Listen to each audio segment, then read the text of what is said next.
जब भगवान के सामने हम जाते हैं तो मन क्या ही उठता है, मैली चादर ओढ़ के कैसे द्वार तुम्हारे जाऊं, हे पावन परमेश्वर मैं तो मन ही मन मुस्काऊं। हमने तो ये मनुष्य का जीवन लिया, इस मनुष्य के जीवन में कितने पाप पुण्य किए, तुमने तो सुंदर चादर दी थी, उसको मैली कर दी, अब कैसे जाऊं।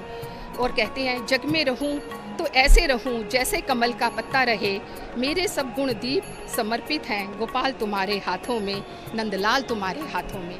हम अपने को नंदलाल के हाथों में दे दिए हैं, गोपाल के हाथों में दे दिए हैं, और जगन्नाथ प्रभु उन्हीं अब गोल नेत्रों से सभी को समदृष्टि से देखते हुए सभी को देख रहे हैं। इस तरह से हम देख रहे हैं कि अब धीरे धीरे प्रभु को रथ यात्रा के समय जब वो रथ पे है, बहुत ही सुंदर नथ फूलों की बनी हुई बलराम जी के नसिका में ओढ़ी गई है और पद्म फूलों का हार दिया गया है। पद्म और दूसरे फूलों से सुसज्जित इनके श्रृंगार होते हैं। जिस तरह से एक आदिवासी कन्या अपने को फूलों का श्रृंगार करती है, शंकराचार्य जी सबको प्रणाम करते हुए और सभी को आशीर्वाद देते हुए, सनातन धर्म में, हिंदू धर्म में जब भी कोई संकट आता है, जब भी कोई मन में शंका पैदा होती है, तो वो सिर्फ शंकराचार्य जी के पास जाते हैं कि इस धर्म संकट को दूर कीजिए और हमें गाइड कीजिए, आप जो बताएंगे उन्हीं के अनुसार हम आगे बढ़ेंगे। तो भगवान जी के रथ पे जब भगवान स्वयं विराजमान है, सुंदर पुष्पों से सुशोभित है, वहाँ पे हमारे राष्ट्र के बड़े से बड़े संत आकर जो नमन करते हैं। तो ये एक ऐसी परंपरा है जो बताती है कि चाहे वो संत हो, चाहे वो राजा हो, चाहे वो शासक के अधिकारी हो या लोक नेता हो, सभी को जगन्नाथ प्रभु को नैवेद्य अर्पण करने आना ही पड़ता है, उन्हें प्रणाम करने आना ही पड़ता है। भगवान के तीनों रथों पे सवार और इतने सुंदर पुष्प के श्रृंगार हैं, उनके अलंकारों के नाम जो पाँव में पहने जाते हैं, हाथों में लगाए जाते हैं, श्रीभुज, किरीट, ओढ़नी आड़ी, कुंडल, कदम्ब बाल, चंद्रकांत, सूर्य चंद्र, आड़कानी चंद्रिका, अलका, गागड़ा माली, तिलक, त्रिखंडिका, कमर पट्टिका, ये सब फूलों से बनी हुई होती हैं। और ये देवी सुभद्रा के अलंकार हैं, किरीटी, ओड़िया मणि, कान, कदम माड़ी, दुईटी तगड़गी, सेवती माड़ी, चंद्र सूर्य और घाघड़ा माड़ी। तो ये जो मालाएं अलग अलग बनी होती है, कोई उनके कमर में, कोई कंधे पे, ये सब सजाई जाती हैं।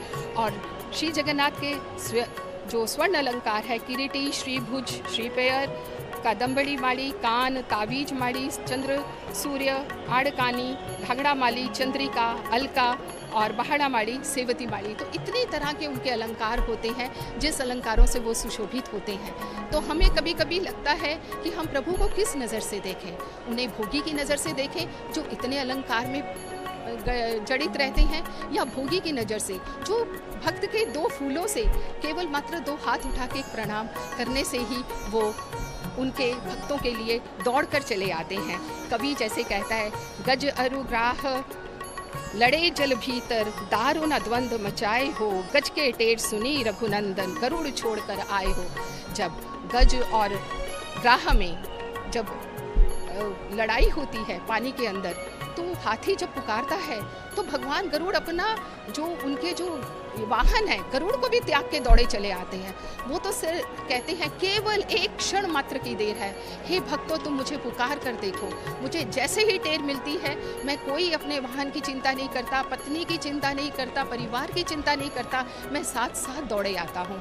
तो ये जो पुष्पालक है, जो पुष्पालक सेवायत हैं, वो विभिन्न बगीचों से ये फूल को इकट्ठा करते हैं और उसको बहुत ही सुंदर कर्ण फूल, नथनी, श्रीपेयर, जो हाथों में कंगन पहने जाते हैं, उन तरह के वो जेवर बनाते हैं और उन्हीं आभूषणों से सभी विग्रहों को विभिन्न रथों पे सजाया जाता है। ये हमारे संत शंकराचार्य जी, निशानंद स्वामी, उनकी अभी काफ़ी आयु होने के कारण वो अपने साथियों का सहारा लेते हुए रथ से जाते हैं। लेकिन स्वामी निशलानंद जी, शंकराचार्य जी जब भी रथ पे गमन करते हैं तो वो कनिष्ठ से ज्येष्ठ की तरफ करते हैं। तो सबसे पहले छोटी बहन के रथ में, फिर जगन्नाथ के और फिर बलभद्र के। तो ये उनके नियम है, उसी नियमानुसार वो इस उम्र में भी आकर उनका ये प्रथम कर्तव्य माना जाता है। इसीलिए वो अपने 20 सेवक गणों के साथ आकर, जो कि यहाँ पे पुरी में गोवर्धन मठ में रहते हैं, और गोवर्धन मठ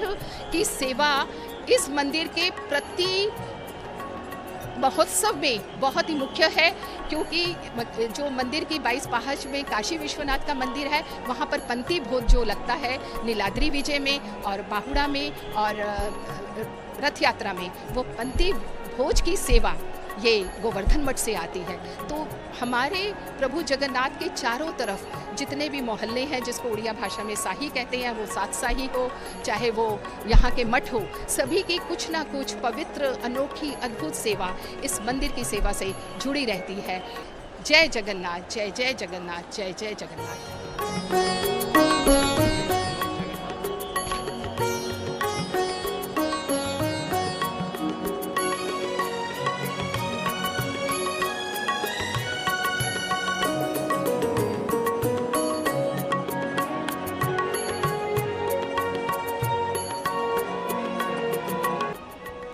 7, 8, 9 तारीखों में बहुत अधिक वर्षा होगी, लेकिन भक्ति को रोक सकना किसी चक्रवाती तूफान के बस में नहीं है।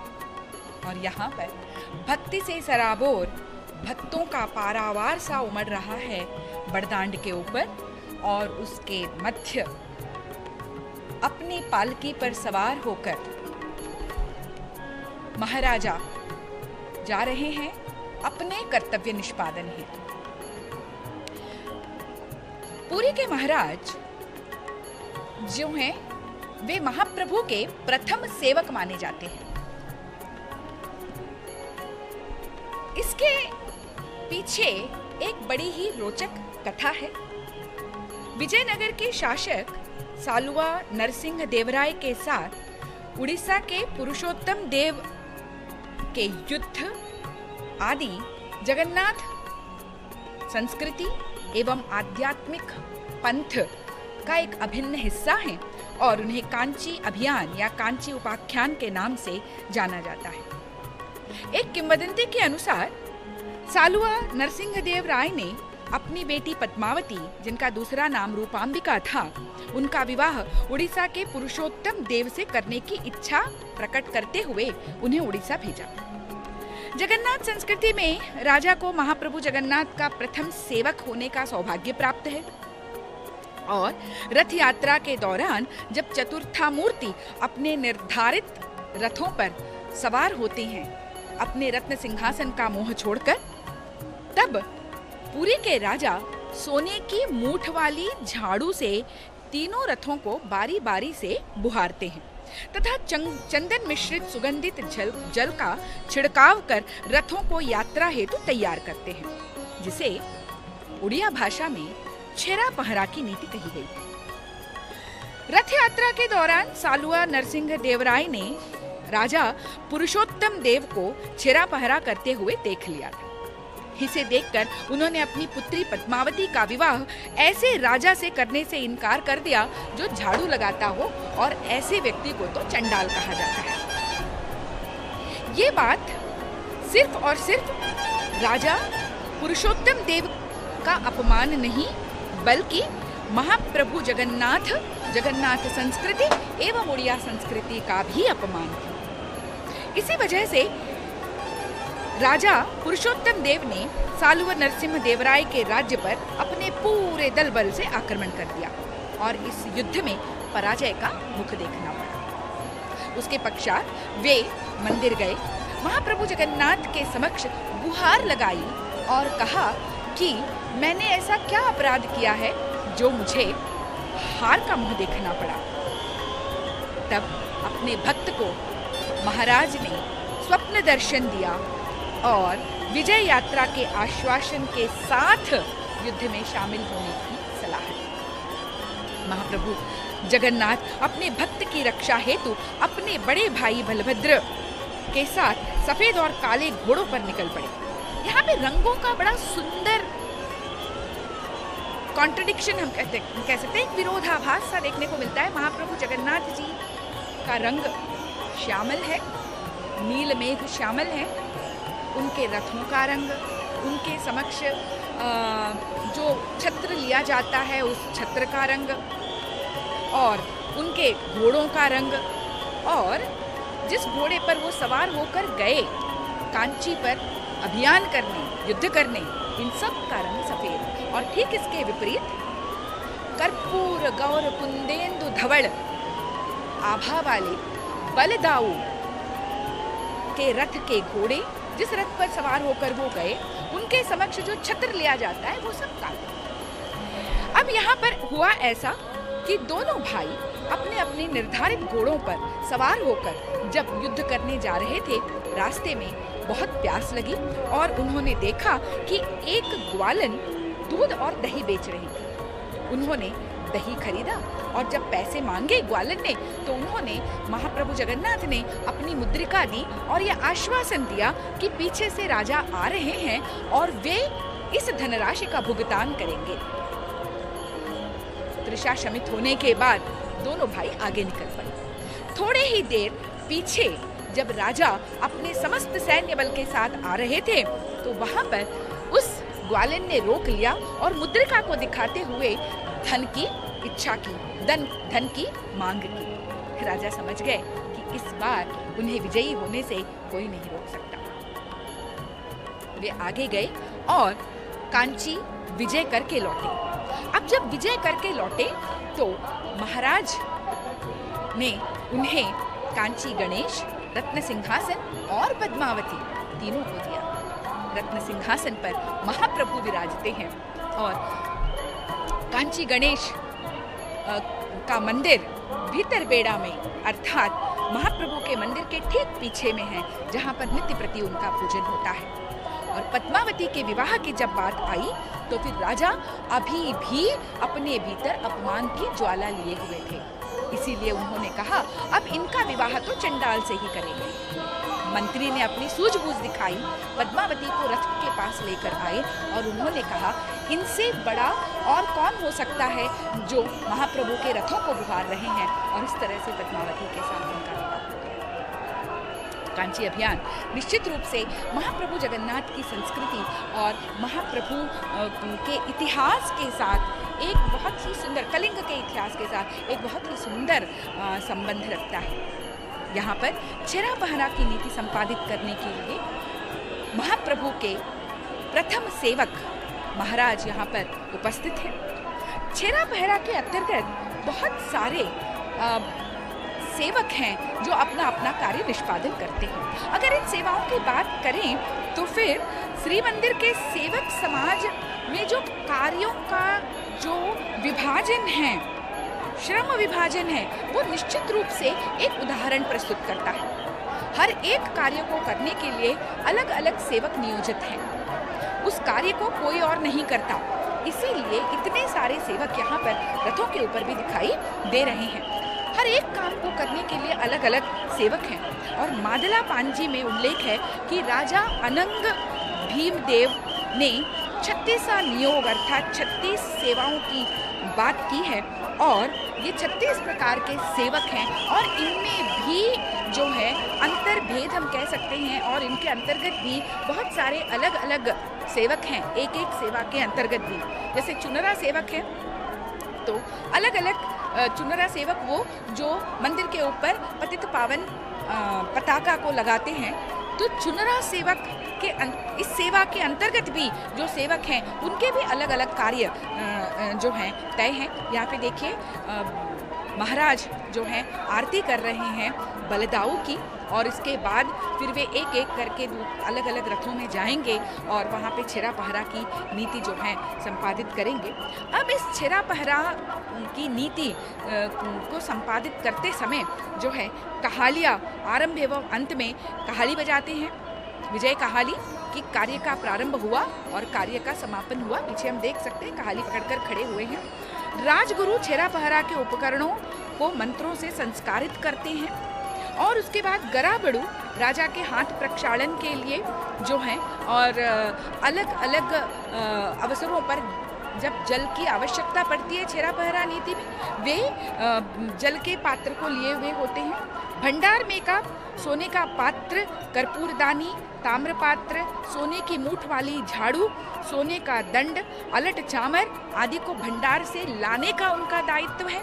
उनको स्वीकार कर उनका प्रयोग करने का दायित्व दूसरे सेवकों का है। दयना माली फूल मालाएं, फूल आदि लेकर आते हैं। जिस प्रकार से यहाँ पे भंडार मेकाप जो है भंडार घर से अलट चामर आदि लेकर आए तो हैं, लेकिन महाराज जो है यहाँ पर महाप्रभु की चामर सेवा कर रहे हैं। और उसी तरह से घटुआरी चंदन का घोल, चंदन और अन्य सुगंधित पदार्थों से मिश्रित जल आदि की व्यवस्था यहाँ पर करते हैं। श्रम विभाजन इतना सुंदर यहाँ पर होता है कि कभी भी किसी के भी मन में कोई काम छोटा या बड़ा नहीं आता। इसका सबसे बड़ा उदाहरण तो हमारे समक्ष है कि महाराज स्वयं तीनों रथों को सोने की मूठ वाली झाड़ू को पकड़कर बुहारते हैं। चामर के बाद अब देखिए यहाँ पर पंखा जला जा रहा है और एक के बाद एक रीति नीतियाँ जो छेरा पहरा से संबंधित है वो संपादित की जाएंगी। वे इसके पश्चात कर्पूरदानी आप पीछे देख रहे हैं कि प्रज्वलित की जा चुकी है, उसमें से कर्पूर की सुगंधी जो है बाहर आ रही है। पूरी क्षेत्र में जब हम जाएं, विशेष करके रथ यात्रा के दौरान, तो एक बहुत ही अद्भुत छटा, बहुत ही अद्भुत सुगंधी चारों तरफ पवन में होती है। कहीं पर कर्पूर की सुगंधी है, कहीं पर तुलसी और दयना की सुगंधी है, कहीं पर चंदन की सुगंधी है और कमल के पुष्पों की सुगंधी है। अलग अलग प्रकार की सुगंधी से जैसे सारा का सारा वातावरण जो है महकता रहता है। तो यहाँ पर अब धीरे धीरे एक रथ में छेरा पहरा की नीति करने के बाद महाराज दूसरे रथ में जाएंगे। सबसे पहले जो है, अब देखिएगा आप, छेरा पहरा की नीति यहाँ पर संपादित होगी कि किस प्रकार से सबसे पहले पुष्पों का छिड़काव रथ के चारों ओर किया जाता है। उसके बाद महाराज के हाथों में सोने की मूठ वाली झाड़ू जो है दी जाती है और वो धीरे धीरे कर अब सोने की मूठ वाली झाड़ू से बुहारते हुए रथों की परिक्रमा कर लेते हैं। उसके बाद चंदन मिश्रित जल का छिड़काव किया जाता है और इस प्रकार से रथ जो हैं तैयार हो जाते हैं। और जैसे ही छेरा पहरा करके महाराज रथ से उतरेंगे, तुरंत घोड़े चारमाल निकाल दिया जाता है, घोड़े जोत दिए जाते हैं और उसके बाद सारथी को बिठा दिया जाता है। डाहुक जिनका काम है पुकार लगाना, डाहुक एक प्रकार की सेवा है जो रथ को दिशा निर्देश देते हैं और साथ ही बुलाते हैं। जो भक्त रथ को खींचते हैं उनका उत्साहवर्धन करते हैं और ऊंची आवाज में जो है हरि बोल के नारे लगाते हैं। अब देखिए सुगंधित पुष्पों का छिड़काव किया जा रहा है और उन पुष्पों को बुहारते हुए महाराज जो है आगे बढ़ रहे हैं। तो डाहुक अलग अलग प्रकार की बोलियां बोलते हैं, गीत गाते हैं। कहा जाता है कि 2-4 पीढ़ियों पहले की बात है कि ये जो गीत गाते थे उसमें कुछ अश्लील शब्द भी हुआ करते थे, लेकिन अब ऐसा बिल्कुल भी नहीं है। संपूर्ण रूप से मना कर दिया गया है। अश्लील शब्दों का प्रयोग गीतों में बिल्कुल नहीं होता। अब भक्ति से भरे हुए गीत गाए जाते हैं, बोली लगाई जाती है और ऊंची आवाज में जितने भी भक्तगण हैं उन सभी को प्रोत्साहित किया जाता है रथ को खींचने के लिए। और साथ ही डाहुकों का ये भी काम होता है कि रथों को दिशा निर्देश देते हैं कि किस ओर रथ जाएगा।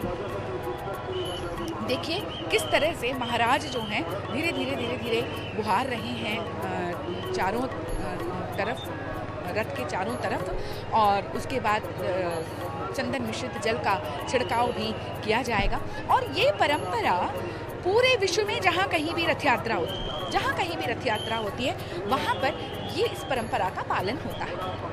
सामान्य रूप से जो एडमिनिस्ट्रेटिव ऑफिसर्स, जो मुख्य प्रशासक वगैरह होते हैं उस जगह के, वो इस कार्य का संपादन करते हैं।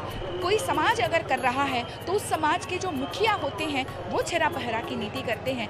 कितने विनत भाव से देखिए महाराज यहाँ पर छेरा पहरा की नीति कर रहे हैं और उनके सफ़ेद वस्त्र जो है हर तरह के राग द्वेष आदि से और अपने राजसी ठाट भाट और जो रजस है राजा होने का, उन सभी से दूर श्वेत वस्त्र जो कि संपूर्ण रूप से सत्व का प्रतीक है, सात्विकता का प्रतीक है, सात्विक भावों से भरे हुए, निश्चल पवित्र भावों से भरे हुए, विनत भाव से उन्होंने छेरा पहरा की नीति की है। और उसके बाद वे अपने दूसरे रथ पर जाएंगे और यहाँ पर महामहिम राष्ट्रपति द्रौपदी मुर्मू जी का सम्मान किया जा रहा है। और क्यों न हो, उड़ीसा माटी की संतान और पूरे विश्व में उड़ीसा माटी की महक वो फैला रही हैं, नारी सशक्तिकरण की बात वो कर रही हैं। और माँ सुभद्रा की तरह हर एक नारी शक्ति से युक्त है, शक्तिमान है और शक्ति का उत्स है। इस बात का प्रतीक बनकर, उदाहरण बनकर पूरे विश्व दरबार में भारत की महिमा को, उड़ीसा की महिमा को प्रतिष्ठित कर रही है। महाप्रभु के दरबार में न जाने ऐसी कितनी ही और बातें हैं जहाँ पर जिनको देखकर, सुनकर हम रोमांचित हो उठते हैं, गौरव से मंडित होते हैं। जय जगन्नाथ, जय जगन्नाथ, जय जगन्नाथ। नवकोटि कर्नाटोत्कल वर्गेश्वर वीराधिवीर वर क्षत्रिय कूल धूमकेतु संग्राम सहस्रबाहु श्री गजपति दिव्य सिंह महाराज वर्तमान तालध्वज रथ पर सेवा दे रहे हैं। महाप्रभु की ये साक्षात परम और प्रधान सेवक हैं। महाप्रभु श्री जगन्नाथ जी के प्रधान सेवक अभी चंदन जल सिंचन कर रहे हैं, चारों तरफ चंदन जल सिंचन कर रहे हैं। कहा गया सेवक सेव्य विनु भवन तरिय उर्गारी भजौ राम पद पंकज अस सिद्धांत विचारी। ये निश्चित रूप से सेवक सेव्य भाव से भगवान की परम सेवक, प्रधान सेवक सेवा दे रहे हैं। इन्हें क्या कहा गया?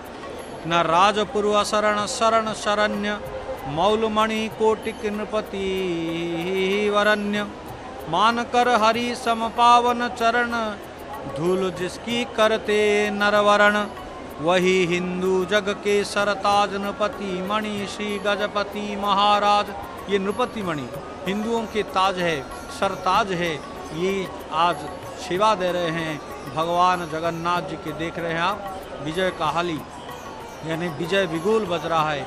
ये विजय यात्रा है, इसीलिए बिगुल बज रहा है। और कह रहे हैं भगवान के भक्त कि प्रभु ये विराट सृष्टि गगन धरा करें चर अचर तेरी वंदना, तेरे तत्वदर्शी प्रभुत्व की सभी कर रहे हैं उपासना। ये जमीन तेरी ही मिल्कियत, तेरा अंतरिक्ष में राज है, तू ही जिलाता तू ही मारता, तू समर्थ राजाधिराज है। मैं राजा नहीं, आप ही राजाधिराज हैं प्रभु, आप ही राजाधिराज हैं। नहीं तुझसे पहले था कोई भी, तू ही आदि है तू ही अंत है, तू हर एक बात से बाखबर, तेरी विज्ञता तो अनंत है। तू छुपा हुआ है अकल्पनीय विराट सृष्टि प्रसार में, तू प्रकट हुआ है निकट यही मेरी आत्मा की पुकार में। मेरी आत्मा की पुकार में आप प्रभु छिपे हुए हो, इसीलिए प्रभु आप ही मेरे सर्वश्रेष्ठ भगवान हो। प्रभु अभी देख रहे झूरा चंदन यानी सूखा चंदन डाला जा रहा है, अर्थात पवित्र किया जा रहा है। प्रभु चंदन प्रिय है, चंदन चर्चित, उन्हें बहुत पसंद है, चंदन बहुत प्रसिद्ध है। प्रभु भगवान से प्रार्थना करते हैं गजपति, कहते हैं प्रभु जाति के हो जीवन तुम जनार्दन, जाति के हो गौरव तुम जाति प्राण घन, जाति के लिए रही सदा तुम्हारी टेक, जाति के लिए सही है यातना अनेक, जाति के लिए विचार तुम दोनों भ्रात, कंच तक दौड़ गए जग में विख्यात, सदा रही जाति प्रीति पुण्य भावना, गा रहा है युग युग से मानिक पाटना। युग से मानिक पाटना यही गान तो गा रहा है। क्यों? क्योंकि आपकी कीर्ति, आपकी जो प्रीति भक्त के प्रति ये युग युग से चली आ रही है।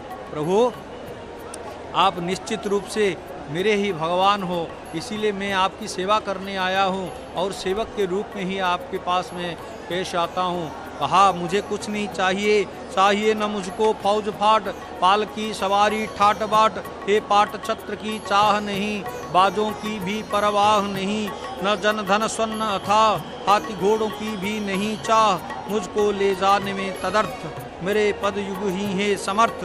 जय जगन्नाथ जयकार नाथ, भर जाए विश्व में शांति सौहार्द, शांति सौहार्द विश्व में भर जाए। यही प्रार्थना करने आए हैं भगवान के प्रथम सेवक गजपति महाराज।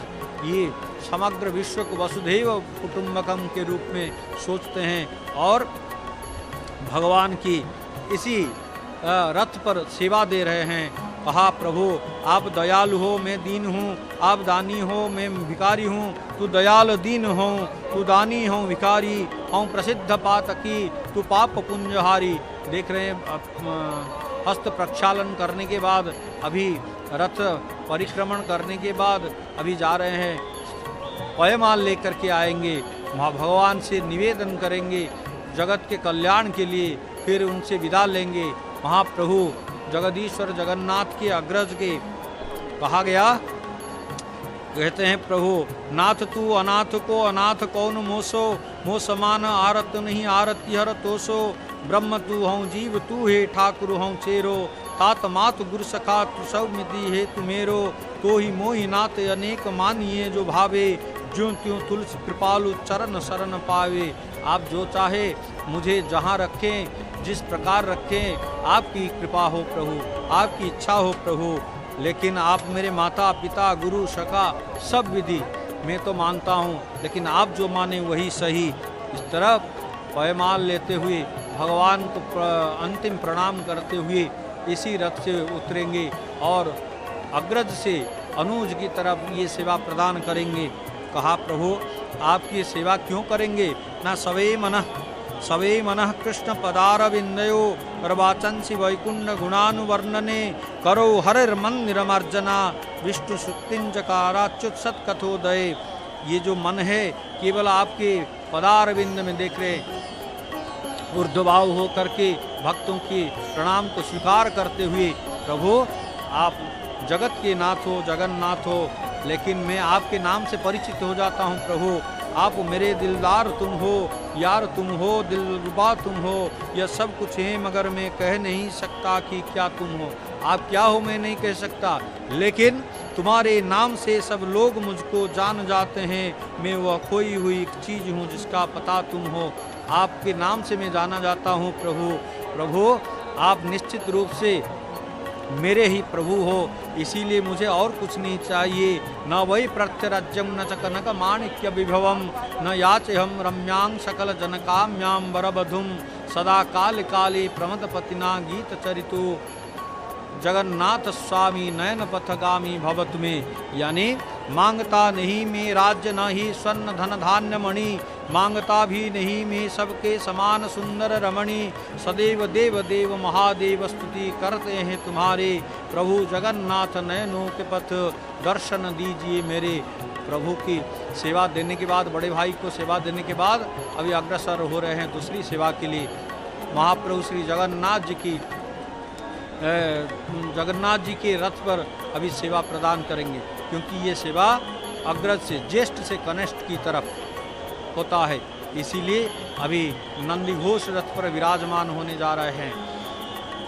जगन्नाथ की ये प्रथम सेवक कहते हैं प्रभु न भोग न योग न चाहिए कुछ पूजा विधि, दया का सागर जग कहता है जिसे दया निधि तार देता उसके शरण में जो भी जब आता है। कलयुग में वह श्री जगन्नाथ कहलाता है। आप कलयुग के नाथ हो, आपके शरण में आने से मुक्ति मिलेगी, आपकी शरण में आने में भक्ति मिलेगी। इसीलिए धर्म अर्थ काम मोक्ष की भावना लेकर के हम यहाँ पधार रहे हैं, भक्त पधार रहे हैं, और मैं भी उसी में से अलग नहीं हूँ प्रभु। ये गजपति महाराज जो कि अत्यंत ज्ञानी गुणी संपन्न व्यक्ति हैं, व्यक्तित्व के धनी है। कहा जाता है गजपति निश्चित रूप से महाप्रभु ये वंशानुक्रमी की है ये सेवा। इस गजपति परंपरा का प्रारंभ कब से हुआ, इसमें तो मतांतर अवश्य हैं। गजपति राजागण 4 नामों से जाने जाते हैं, श्री श्री रामचंद्र देव, श्री श्री मुकुंद देव, श्री श्री केशरी देव, श्री श्री दिव्य सिंह देव। इस प्रकार 4 नामों से जाने जाते हैं। परंपरा के अनुसार एक के मृत्यु के बाद दूसरा गजपति उपाधि में भूषित होते हैं, साथ में नया नाम धारण करते हैं। दूसरी तरफ चारमाल खोला जा रहा है, क्योंकि अभी इसके बाद रथ खींचने का काम है और रथारूढ़ हो रहे हैं भगवान जगन्नाथ के प्रथम आदि सेवक। गजपति की तरह उनकी धर्म पत्नियों के नाम भी बदल जाते हैं। उनके नए नाम के साथ पट्ट महादेवी उपाधि जुड़ जाती है। यह गजपति सेवा वंशानुक्रमिक है और इसका उत्तराधिकारी केवल पुरुष ही हो सकते हैं। आपको बता दें कि गजपति महाराज श्री मंदिर परिचालना कमेटी के अध्यक्ष भी होते हैं। ये इन्हें चलत विष्णु भी कहा जाता है। महाप्रभु जगन्नाथ जी के दरबार में पहुंच गए श्री श्री गजपति सिंहदेव, दिव्य सिंहदेव।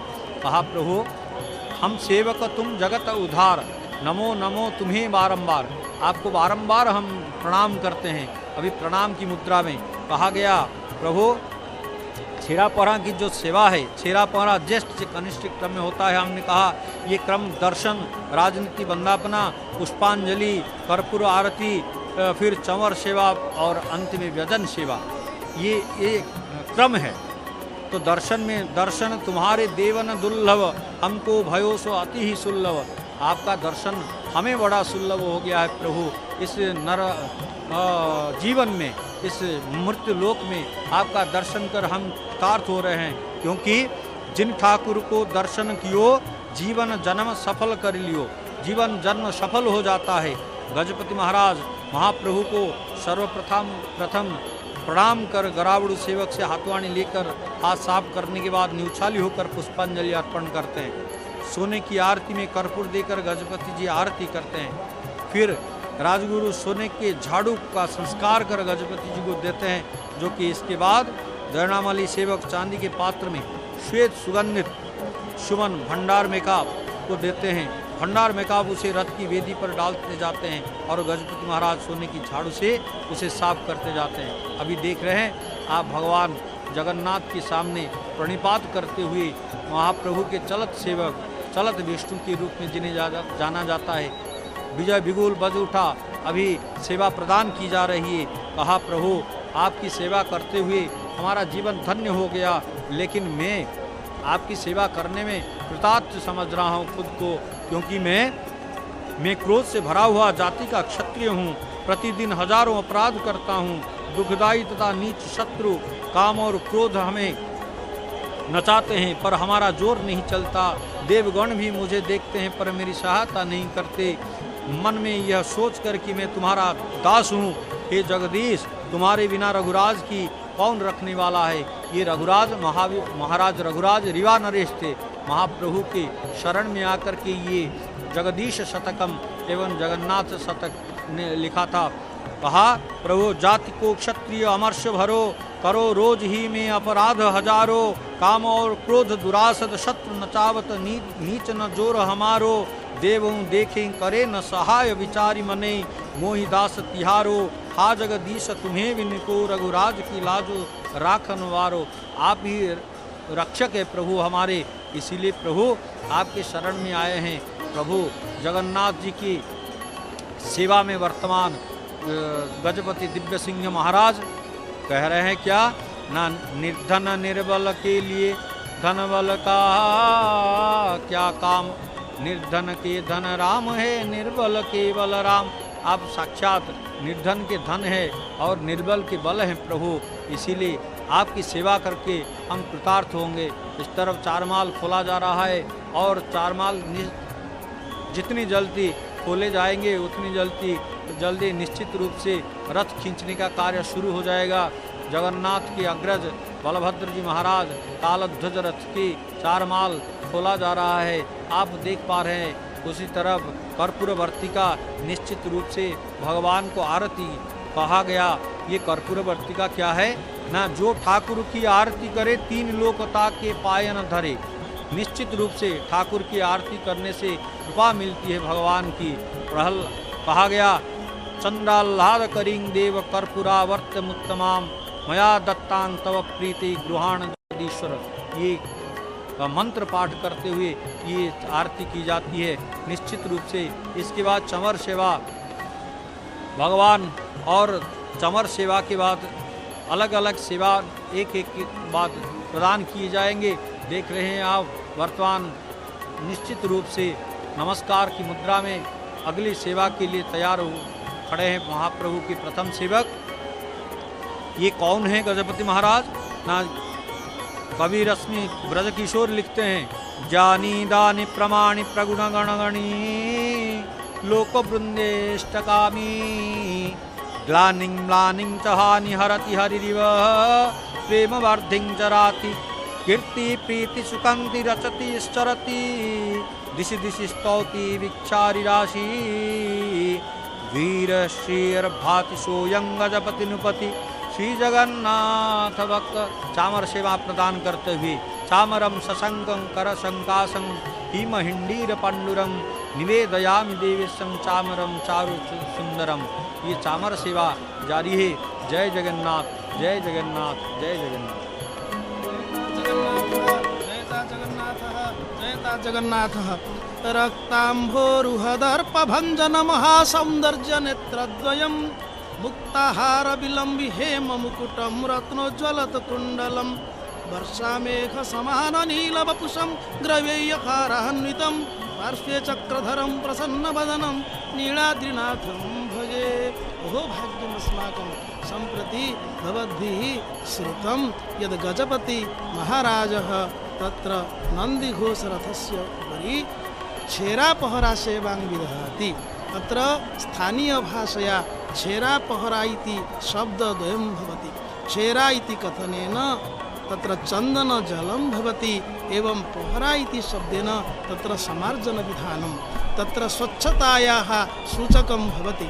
तत्र कथं स्वच्छता सर्वत्र अपेक्षते, अतः श्रीजगन्नाथ संस्कृतौ स्वच्छतायाः सन्देशः बहु कालात् वर्तते। एवं च तत्र श्रीजगन्नाथ रथयात्रा विधौ प्रथमसेवकस्य गजपतेः इयं सेवा अत्यन्तं महत्वपूर्णा भवति। एवं च उल्लिखितमस्ति वामदेवसंहितायां, ततश्च राजा परिशोधनं च रथस्य कृत्वा परिमार्जनं हि तत्रापि सिञ्चेत् सतुराजवर्य श्रीचन्दनस्योदकमेव देवी पुनश्च सम्मार्जनकं तु कुर्यात् काहाळशब्दस्तदनन्तरं हि तस्मिंश्च काले खलुपृष्ठतश्च अत्युन्नता यष्टिधराश्च सर्वे। याद्रि महोदय ग्रन्थे ततो राजन भवान भक्त्या रथानां मार्जनं चरेत्। रथसमार्जन विधि क्षीरापहरा इति कथ्यते। वस्तुतः अत्र मुख्यतः प्रथमं दर्शनं गजपति महाराजः पश्यन्तु शुक्ल वस्त्रं परिधाय स्वच्छतायाः प्रतीकं परिधाय तत्र ताम्जान् इति तत्र मेहना इति वा यानेन अत्र आगच्छति। इदानीं सः प्रणामं करोति। आदौ भगवतः दर्शनम् अनन्तरं राजनीतिः ततः परं वन्दनम् अनन्तरं कपूरवर्तिका प्रदानं चामरसेवा आलटसेवा इत्यादि विधानं वर्तते भवद्भिः। तत्सर्वम् इदानीं दृष्टं श्रुतं च। प्रथमम् अग्रजस्य बलभद्रस्य तालध्वजरथे रथसमार्जनं भवति। अनन्तरं तत्र अनुजस्य श्रीजगन्नाथस्य रथे तत्र भवति। एतदर्थं तत्र तैः सह सन्ति बेहरासेवकाः, लेङ्कासेवकाः, मेकापसेवकाः, गराबुडुसेवकाः। प्रथमतः राजा किं करोति? गराबुडुसेवकस्य सकाशात् जलमानीय हस्तं प्रक्षाल्य तत्र प्रस्तुतो भवति। एवमेव तत्र गजपतिमहाराजः पुष्पाञ्जलिप्रदानं करोति। पुनः इदानीं पश्यन्तु समार्जनं करोति महाराजः। तत्र जगद्वासिनां कृते इमां वार्तां प्रसारयति। राजा अपि सेवकः भवितुमर्हति। यः राजा महान्, यः महाप्रभुः प्रथमः सेवकः, सोऽपि तत्र रथस्य समार्जनं कृत्वा समाजे इमां वार्तां प्रसारयति। सेवा हि परमो धर्मः। सेवाद्वारा अस्माकं मानवजीवनं धन्यं भवति। एवं च गजपतिमहाराजः अपि स्वच्छतायाः वार्तां ददाति। अतः कवि लिखति श्रीनीलशैलशिखरालयकोलवासी देवारविन्दचरणार्चन कर्ममग्नं लोकोपकारकरणार्पितचित्तवृत्तिं वन्दे चिरं गजपतिं भुवि दिव्यसिंहम् इति वाणिरत्न पंडित गदाधरदासः गायति। अनन्तरं तत्र भक्तकविः प्रियव्रतः कथयति कथं तत्र महाप्रभुः रथत्रयेषु क्षीरापहरा सेवा भवति। तत्सन्निधौ सकललोकसमानधर्मा तुच्छावचो न खलु भेदविभावनास्ति तस्मात् स्वयं गजपतिश्च सहर्षमत्र तालध्वजादि रथवृन्दमिहैव मार्ष्टि। गजपति महाराज रथत्रयस्य समार्जनां करोति, जगति वार्तां प्रचारयति। अत्र कोऽपि उच्चः नास्ति, कोऽपि नीचः नास्ति। अत्र भगवतः पुरतः सर्वे समानाः भवन्ति। अतः श्रीजगन्नाथस्य रथयात्रा अपि समाजवादस्य प्रचारं करोति, समाजवादस्य वार्तां प्रसारयति। सर्वे समानाः, एवं च सेवा हि परमो धर्मः। अत्र पश्यन्तु भवन्तः, रथे या चारमाल व्यवस्था आसीत्, इदानीं तस्य उन्मोचनं जातम्। इदानीम् अश्वाः प्रतीक्षमाणाः सन्ति, अश्वानां बन्धनं रथे भविष्यति। यावत् शीघ्रम् अश्वानां बन्धनं भविष्यति तावत् शीघ्रं रथस्य आकर्षणं भविष्यति इति भवन्तः जानन्तु।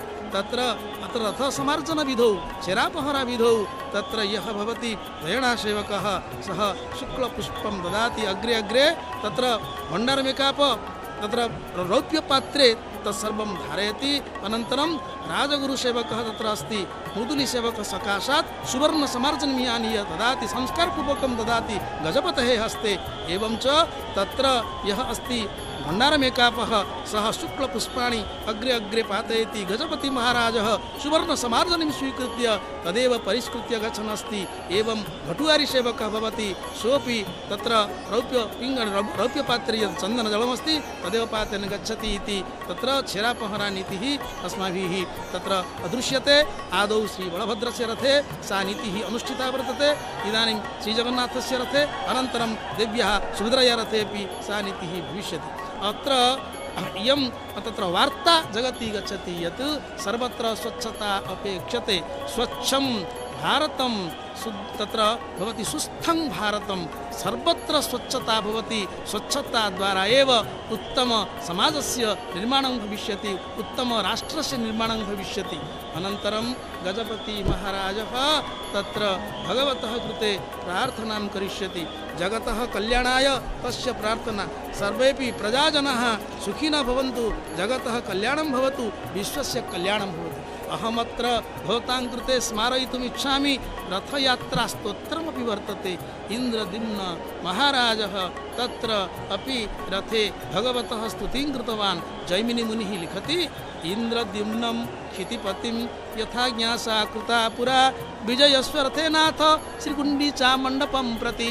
गुण्डीचा मण्डपं प्रति गन्तुं तत्र इन्द्रद्युम्न महाराजः श्रीजगन्नाथस्य कृते प्रार्थनां करोति स्म। इदानीमपि भवन्तः पश्यन्तु, गजपति महाराजः शेरापहरानीतिं कथं विदधाति। सेवकाः सन्ति, तत्र चन्दनजलस्य सेचनं, तत्र शुक्लपुष्पाणि प्रति, अनन्तरं तत्र पवित्रतां सम्पादयति गजपति महाराजः। तस्य पश्यन्तु आभूषणं, पश्यन्तु वेशपरिपाटिः कथम् अस्ति। सर्वत्र स्वच्छता वर्तते। शुक्लवर्णस्य वस्त्रं धारयति, शुक्लवर्णमपि स्वच्छतायाः प्रतीकं भवति। अस्माकं नवकोटिकर्णाटकोत्कलवर्गेश्वर वीराधिवीरवरः गजपतिः दिव्यसिंहदेवः अत्र भगवतः महाप्रभोः श्रीजगन्नाथस्य प्रथमसेवकः रथोपरि चेरापहरा सेवां विदधाति।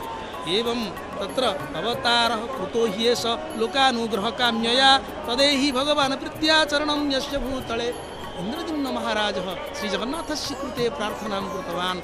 रथयात्रां प्रति महाप्रभु जगन्नाथः कृपां करोतु, शीघ्रमेव आगच्छतु इति। इदानीमपि अद्यतन गजपति महाराजः चेरापहरानीति विधानेन सह भगवतः श्रीजगन्नाथस्य कृते प्रार्थनामपि विदधाति। अत्र कविः, लोककविः डॉक्टर कालीप्रसन्न शतपथी महोदय एकं पद्यं लिखति। पवित्र पुरुषोत्तम नाम श्रेष्ठ श्रीधाम, श्री पुरुषोत्तम नाम दारु देवता, सकलपुर बिहारी शरीर रथ संचारी, पुरी राजपथे हर्ता कर्ता विधाता, निखिल रमण श्रीराम जगन्नाथ स्वामी जय पुरुषोत्तम महाप्रभुः श्री पुरुषोत्तमस्य रथयात्रायाम् आद्य सेवकः गजपतिः दिव्यसिंहदेवः सम्प्रति तत्र क्षीरापहरा सेवां रथसमार्जन सेवां विदधाति। वयं सर्वे आनन्देन पश्यामः कथं तत्र रौप्यपात्रतः सुशीतलं चन्दनजलसेचनपूर्वकं सुवर्णसमार्जनीद्वारा रथस्य समार्जनं विधीयते इति वयम् अवलोकयामः। आद्य सेवकवराय श्रीदिव्यसिंहदेवाय नमोस्तु श्रीगजपति महाराजाय रथत्रय मार्जनाय गर्वाहंकार नाशाय राजवेश सुशोभित प्रणहतकाय वांछित मंगल हृदय स्वर्ण समार्जनी कर हे जय जय हे गजपति दिव्य सिंहदेव महाराज भगवान रथत्रयस्य समार्जनं कृत्वा जगति स्वच्छतायाः वार्तां प्रसारयति। सर्वे स्वच्छाः भवन्तु, सर्वत्र स्वच्छता सम्पादनं भवतु एवं भगवतः श्रीजगन्नाथस्य कृपां सर्वे प्राप्नुवन्तु। अतः जगद्वासिनां तत्र कल्याणाय जगद्वासिनां कल्याणनिमित्तं गजपति महाराजः भगवतः कृते प्रार्थनां करोति। अन्ते तत्र अवश्यं सः भगवतः कृते प्रार्थनामपि विधास्यति। अत्र अन्यत्र दर्पदलनरथे अश्वानां बन्धनं क्रियते। एवमेव बलभद्रस्य तालध्वजरथे अपि तत्र अश्वानां बन्धनव्यवस्था प्रचलति। नन्दिघोषरथे गजपति महाराजः समार्जनसेवां विदधाति। एवं रथस्य समार्जनं विधीयते स्थानीयभाषया उत्कलभाषया क्षीरापहरा सेवा इति कथ्यते। बहु पूर्वं श्रीक्षेत्रे इयं सेवा प्रचलिता आसीत् इति प्राचीनग्रन्थेभ्यः ज्ञातुं शक्यते। पूर्वमपि गजपति महाराजः कदाचित् तत्र गजैः एव तत्र आगच्छन्ति स्म। इदानीं वयं पश्यामः अस्माकं भारतवर्षस्य महामान्य राष्ट्रपतयः अत्र समुपस्थिताः सन्ति, रथयात्रायाः अवलोकनं कुर्वन्ति। एवं अन्येपि मन्त्रिणः सन्ति, राजनेतारः सन्ति, विशिष्टाजनाः अपि सन्ति, सर्वे रथयात्रायाः सन्दर्शनं कुर्वन्ति। इदानीं वयं पश्यन्तु अस्माकम् ओडिशाराज्यस्य मुख्यमन्त्रीमहोदयाः अत्र समुपस्थिताः सन्ति। एवं तेपि रथयात्रायाः अत्र अवलोकनं कुर्वन्ति। अस्मिन् सन्दर्भे कविः एवं च प्रसिद्धः संस्कृत बालागायकः मणिरत्नपण्डित गदाधरदास लिखति चित्तिधर कंदर मंडन चर चरा चराधीश भक्त जन विबंधन प्रभो करुणा निधान तब पद तले बिलसतु मम मन विराजते सुसज्जितो नंदीघोष रथ जनाकीर्ण भवति विस्तृत राजपथ तब जय जय ध्वनि प्रसारेण प्रकंपते निखिला मेदिनी क्रियते सेवक जनै पद्धति मंडन आसरति मंदं मंदं श्री विश्वमोहन भक्त मानस रंजन रथमारोहति रमा हृदय चंदन एवं रमा हृदय चंदन महाप्रभु श्री जगन्नाथ नंदीघोषरथम आरोहति एवं च गजपति महाराज रथसमार्जनं विदधाति।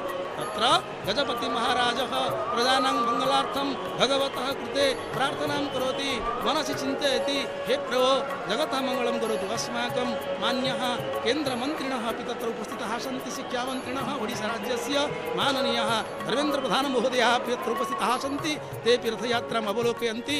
भवन्तः पश्यन्तु सर्वेपि अस्माकं राष्ट्रस्य प्रमुखाः पुरुषाः राजनेतारः मन्त्रिणः सर्वेपि समुपस्थाय अत्र विश्वप्रसिद्धायाः रथयात्रायाः अवलोकनं कुर्वन्ति। अत्र भक्तः प्रार्थयते भगवन्तं प्रति जगन्नाथं प्रति रथे विद्यमानं महाप्रभुं प्रति कथयति ब्रह्माण्डं यस्य पिण्डं निगमगणमुखं ज्ञानमार्तण्डरूपम् अन्तस्थं राशिचक्रं भ्रमणमविरतं पूर्णं ब्रह्मा द्वितीयं सारूप्य प्रेम भक्ति प्रथित पृथुयशं कारुकर्तारमीशं चारुत्वं दारु ब्रह्म पुरीरसरसिकं पारकारुण्यमीढे।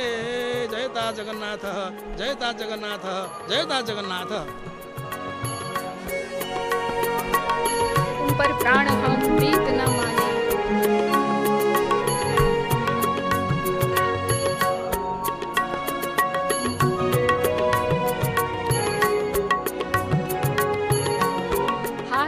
पर प्राण हम प्रीत ना माने हार, दोनों को राहत नहीं, अब तो लगाओ हमें भी पार। यहाँ पे भक्त हो या भगवान हो, उन दोनों की भावनाओं किसी को भी ये नहीं कि वो ईश्वर से प्रार्थना करते हमें पार लगाओ। जैसे हमारी महामहिम राष्ट्रपति महोदया कितनी विनम्रता से, देखिए वो दोनों हाथ ऊपर करके पहले तो पूरी शरणागत होते हुए प्रणाम करती है और फिर भूमिष्ठ प्रणाम करते हुए, यही है हमारी भारतीय नारी की स्मिता।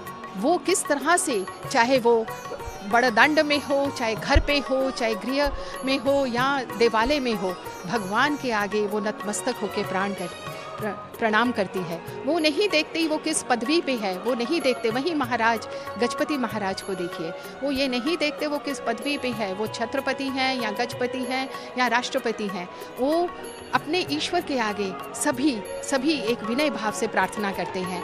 और इसी को देखकर जैसे कि हमारी गौरवमयी परंपरा की रक्षा करती हुई माँ स्वरूपिणी राष्ट्रपति महोदया जिस तरह से प्रणाम करती हुई जा रही हैं, भाव विभल हो उठते हैं। जिस तरह से एक माँ प्रभु को अपने पुत्र के रूप में देखती है, उसी तरह से ये दिखता है। यहाँ पर उड़ीसा के मुख्यमंत्री मोहन चंद्र मांझी जी राष्ट्रपति महोदया के साथ, या जैसा कि एक प्रोटोकॉल होता है, जब राष्ट्रपति महोदय या महोदया होती हैं तो उनके साथ उस राज्य के मुख्यमंत्री, अनन्य केंद्र मंत्री सब रहते हैं, उसी का पालन करते हुए वो उनके साथ हो रहे हैं। पूरी तरफ हलचल मची हुई है, भक्त समझ नहीं पा रहे वो किसको देखें, भक्तों को देखें या भगवान को देखें। रथ अभी रथारूढ़ हुए भगवान हैं, लेकिन अभी तक वो चलने नहीं शुरू हुए। उससे पहले की जो नीतियां हैं, पहले हमारे शंकराचार्य जी आए, निश्लाचंद्र महाराज जी आए, उन्होंने प्रणाम किया, उसके बाद गजपति महाराज जी आए। जैसा कि पहले हमारे में बोला गया है छेना पोहरा के बारे में, जो लोग हिंदी भाषी हैं, जो उत्कल भाषा के बहुत सारे ऐसे शब्द हैं जो कि प्रचलित भाषा में हैं लेकिन उनसे वो जुड़ नहीं पाते, तो उन्हें थोड़ा सा सरल भाव से मैं बताती हूँ। छेरा मतलब होता है मोटा घिसा हुआ चंदन। चंदन आप समझ सकते हैं इस पूरी प्रक्रिया में कितने किलो लगता है। मंदिर की में चंदन का छिड़काव होता है, रत्न वेदी पे होता है, उसके बाद रथों पर होता है।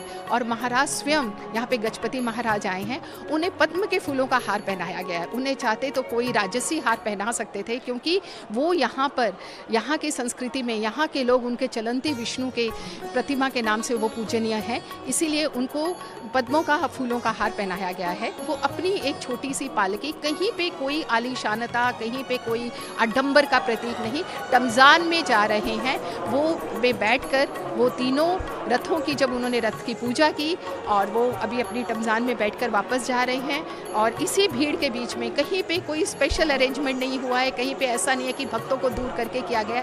इसी भक्तों के समंदर के बीच में राष्ट्रपति, महामहिम राष्ट्रपति महोदया, केंद्रीय मंत्री धर्मेंद्र प्रधान जी, उप मुख्यमंत्री प्रभाती परिडा और उनके साथ दूसरे उप मुख्यमंत्री जो हैं वो सभी उनके साथ होते हुए जा रहे हैं। यहाँ पर कहीं पे कोई भेदभाव नहीं किया जा रहा। हाँ, सुरक्षा की दृष्टि से कुछ भक्तगणों को कुछ कष्ट हो सकता है, लेकिन ऐसा नहीं है कि उनके लिए कोई विशेष कॉरिडोर बना दिया गया है और इस बड़दांड में उनके लिए व्यवस्था की गई है, क्योंकि भगवान के सामने सभी समान हैं।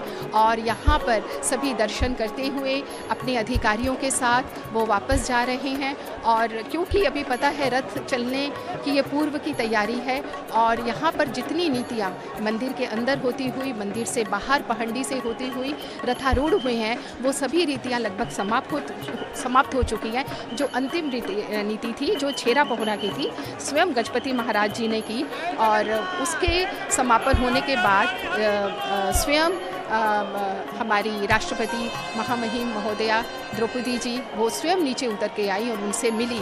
और यही विशेषता, यही विनम्रता, यही विनयता उन्हें बहुत ही श्रेष्ठ बनाती है।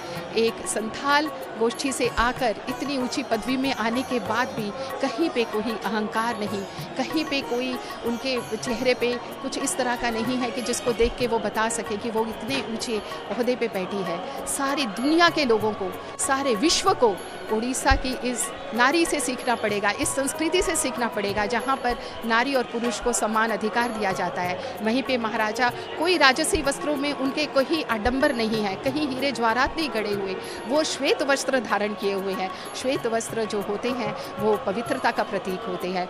महामहिम गवर्नर महोदय भी यहाँ पे उपस्थित है, वो भी अपने रथ यात्रा का आनंद लेते हुए, क्योंकि सभी को लगता है कि हम ये चीज़ कभी ना छोड़ पाए, कहाँ पे भी हमको थोड़ी सी अनुमति मिले, थोड़ी सी सुविधा मिले तो स्वयं प्रभु को जाकर रथ में क्यों ना देख पाए। क्योंकि यहाँ तो ऐसा कहा गया है, रथस्य वानम दृष्टनम पुनः जन्म न लभ्यते, कपिल संहिता में कहा गया। रथे तो वाननम दृष्टा पुनर्जन्म न भूयते, कि और भविष्य में जन्म नहीं होता है। अगर हम रथ पे विराज, अगर हम प्रभु को देख लें तो हम जन्म मृत्यु के इस चक्र से हमको मुक्ति मिल जाती है। और सभी तो यही चाहते हैं, हम इस भवसागर से कैसे पार जाएं।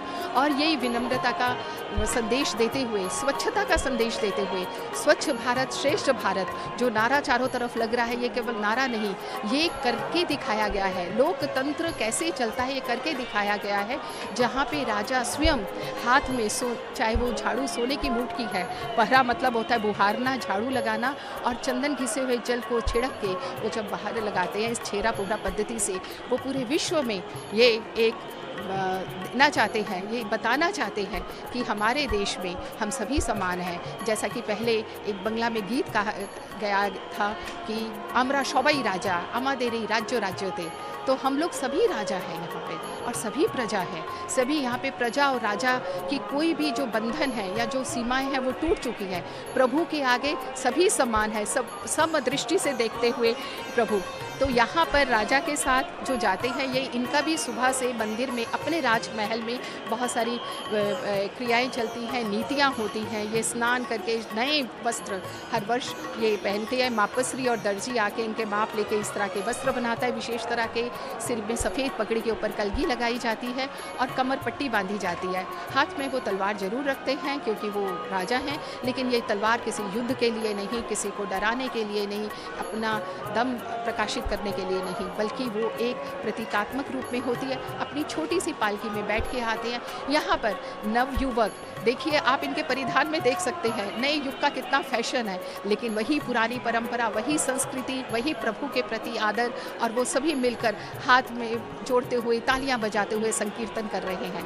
तो यहाँ पर ये नहीं कहते कि कौन आधुनिक युवक वर्ग है या को पुरातन ख्याल के हैं। नए और पुराने सभी इस तरह से, जो कुछ एनजीओ के कार्यकर्ता हैं जो अपनी विशेष रंग की टी शर्ट पहने हुए हैं, या उनके साथ जो पंडित है, वो सबके साथ मिलके ये नृत्य कर रहे हैं। वहीं पे ओडिसी नृत्य की नृत्यांगनाएं वहाँ की परंपरागत शैली में साड़ी और पहने हुए और उसी के आभूषण पहने हुए, तो सब चीज़ों का एक मिश्रण है। यहाँ पे आधुनिकता और परंपरा, पुरातन और नूतन सभी का मेल हो रहा है। तो यहाँ पर हम बता रहे हैं कि जिस तरह से जिस रथ से छेरा पोहरा की एक सार गर्भित परंपरा शेष होती जा रही है, वहाँ पर धीरे धीरे जो 4 माल हैं, जो रैंप बना हुआ है जिसके ऊपर से प्रभु को ऊपर लेके जाते हैं, उसको धीरे धीरे खोल दिया जाता है। और हर रथ में 4 अश्व, ताकतवर अश्व, क्योंकि आप देख सकते हैं इतने विशाल रथ महल होने का भ्रम देते हुए, और इसके ऊपर हर तल पे कम से कम 200 से 300 सेवायत अधिकारी सब मौजूद हैं। हम कल्पना भी नहीं कर सकते लकड़ी की एक ऐसी संरचना जिसके ऊपर 200, 400 से भी अधिक, 500 से भी अधिक परभाड़ी में नीचे के तल में, ऊपर के तल में लोग खड़े हैं, और किस आस्था के साथ खड़े हैं और किस बल के साथ खड़े हैं। और उसके बाद भी वो इस इतनी सुंदरता से इस रथ को, सिर्फ वही काष्ठ के 4 अश्व, उसको कैसे जोत के लेके जाएंगे। ये कोई चमत्कार नहीं तो और क्या है। कभी अंग्रेज़ों ने उनके डिक्शनरी में जगन्नाथ को लेके कोई, उनके चमत्कार को लेके कोई शब्द नहीं था, तो उन्होंने जब ये रथ यात्रा 2-3 बार देखी तो उन्होंने उसका नाम जगरनॉट रख दिया कि ये तो कोई है जो इस तरह से मदारी की तरह है, जो इस तरह से चक्के में चलते हुए आगे बढ़ते हैं और हज़ारों लाखों लोग उनको रास्ते में प्रणाम करते हैं। ऐसा कभी दुनिया में हो सकता है? इस तरह से वो जगरनाथ का नाम पड़ा और ऑक्सफोर्ड डिक्शनरी में वो चीज़ आई। इसी तरह से जब ये रथ जब चलना आरंभ करेंगे, जब आगे बढ़ना आरंभ करेंगे, तब लोगों में जैसे जोश भर जाएगा, उन्हें लगेगा कि प्रभु स्वयं उनको यहाँ से साथ लेते हुए जा रहे हैं। तो छेरा पोखरा की ये पद्धति, अभी दर्प दलन रथ पे लाल और काला रथ, हम सब इन्हें देखते ही पहचान जाते हैं, ये हमारी महामाया महाशक्ति माँ सुभद्रा का रथ है, जो शक्ति का प्रतीक है। और आज यहाँ पे छोटी बहन बनकर, चंचल बहन बनकर, प्यारी सी दुलारी सी स्नेह वाली बहन बनकर इस रथ पे सवार है।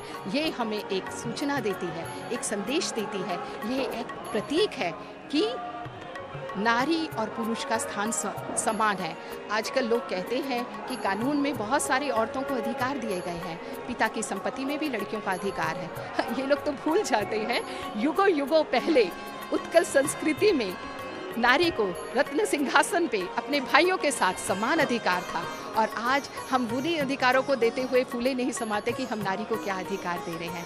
तो इस तरह से अर्धसैनिक बल, सीआरपीएफ के जवान पूरे मुस्तैदी से अपनी ड्यूटी करते हुए, क्योंकि इतने बड़े भक्तों के भीड़ का नियंत्रण करना भी एक बहुत ही कठिन कार्य है।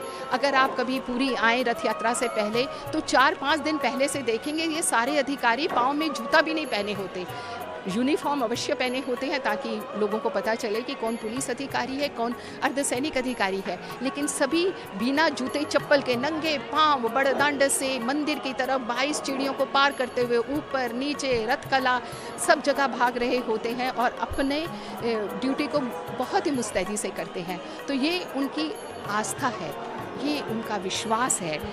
और जैसा कि हम लोग जानते हैं कि हमारे देश में हर परंपरा बहुत ही गौरवशाली परंपरा रही है। जैसे महाभारत काल से के पश्चात पवित्र भारत में जैन युग आया, बौद्ध युग आया, और इस युग में उड़ीसा में भी आरंभ हुआ जैन तंत्र का, और बौद्ध धर्म आने से बौद्ध तंत्र का। जैन तंत्राचार्यों के मतानुसार जो पुरुषोत्तम हैं, जो श्री जगन्नाथ प्रभु हैं, वो जिन रूप में प्रतिभातित हुए थे। और वज्रयानी बौद्ध जो हैं, जो कि तांत्रिक और तंत्र विद्या का में विश्वास रखते थे, साधकों ने श्री जगन्नाथ जी को श्रेष्ठ आराध्य के रूप में पूजा।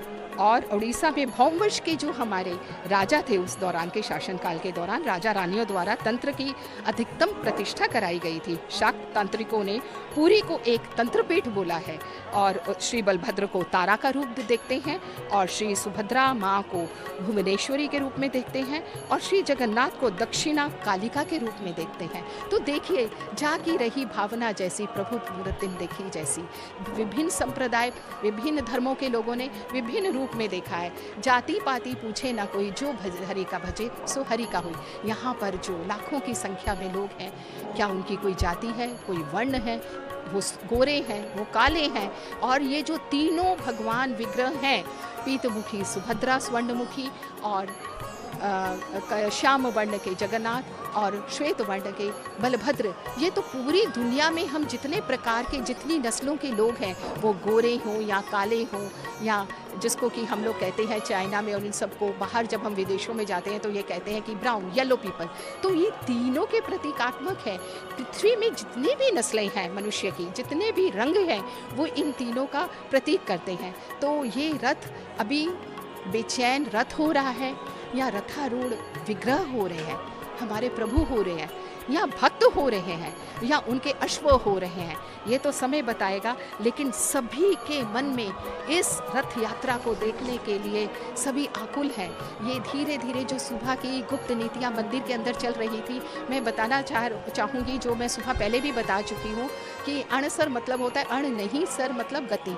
गतिहीन होके 15 दिन प्रभु जो अणसर ग्रह में बैठे रहते हैं, उनका उपचार होता है। पूरे साल उनका तेल, आयुर्वेदिक तेल जो है, वो सब जड़ी बूटियों से जोड़ के ज़मीन के अंदर मटके में दबा के रखा जाता है। और जब वो अणसर में उनको वो तेल लगाकर मालिश करके उनके बुखार को, उनकी बीमारी को दूर किया जाता है, जिसको कहते हैं फुलेरी तेल, और उससे उनकी ये की जाती है। जब पहले 5 दिनों में जब वो नहा के आते हैं, उनके भीगे हुए वस्त्रों को निकाला जाता है ताकि उन्हें ठंड ना लगे। इसको कहते हैं बंधन फिटा, ताकि उनके ऊपर जितने बंधन है, जितने कपड़े बंधे हुए हैं, जितने भी उन्होंने गहने पहने हैं, सबको निकाल के रख दिया जाता है।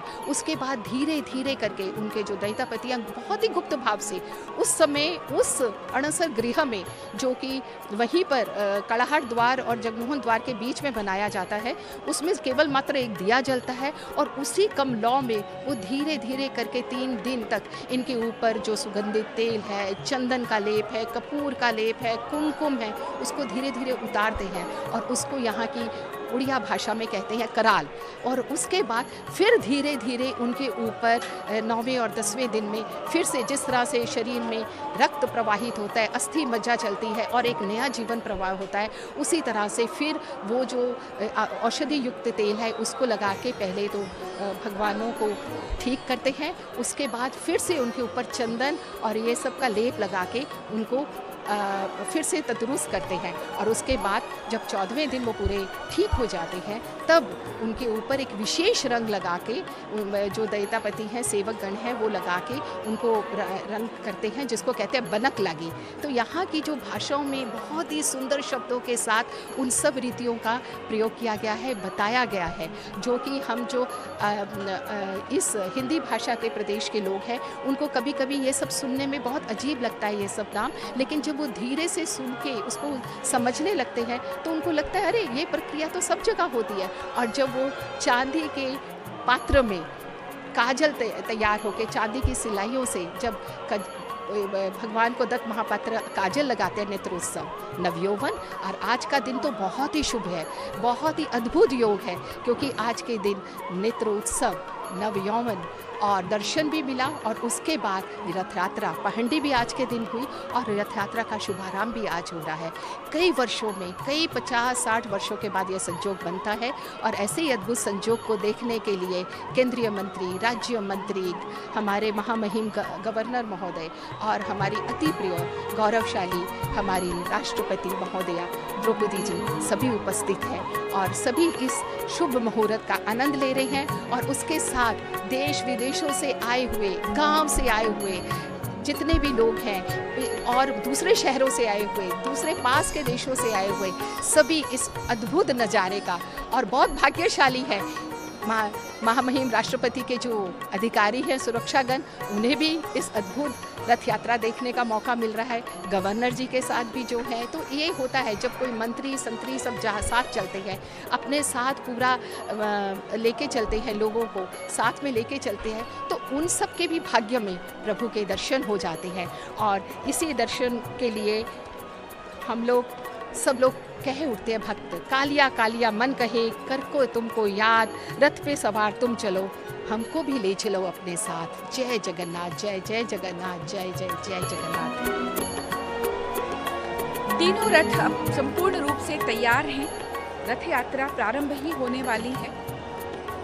महामहिम राष्ट्रपति एवं जितने भी विशिष्ट व्यक्ति हैं वे सब रथों की परिक्रमा कर रहे हैं और रथों की परिक्रमा कर रथ में लगे हुए जो रस्से हैं जिनको पकड़कर रथ खींचा जाएगा, जगन्नाथ जी के रथ का शंखचूड़, बलभद्र का वासुकी एवं सुभद्रा का स्वर्णचूड़, इन रथों को खींचने वाले इन रस्सों को छूकर, उनका स्पर्श करके यहाँ पर आकर विराजमान हैं जितने भी विशिष्ट गणमान्य व्यक्ति हैं यहाँ पर, जिसमें महामहिम राष्ट्रपति सर्वोपरि हैं।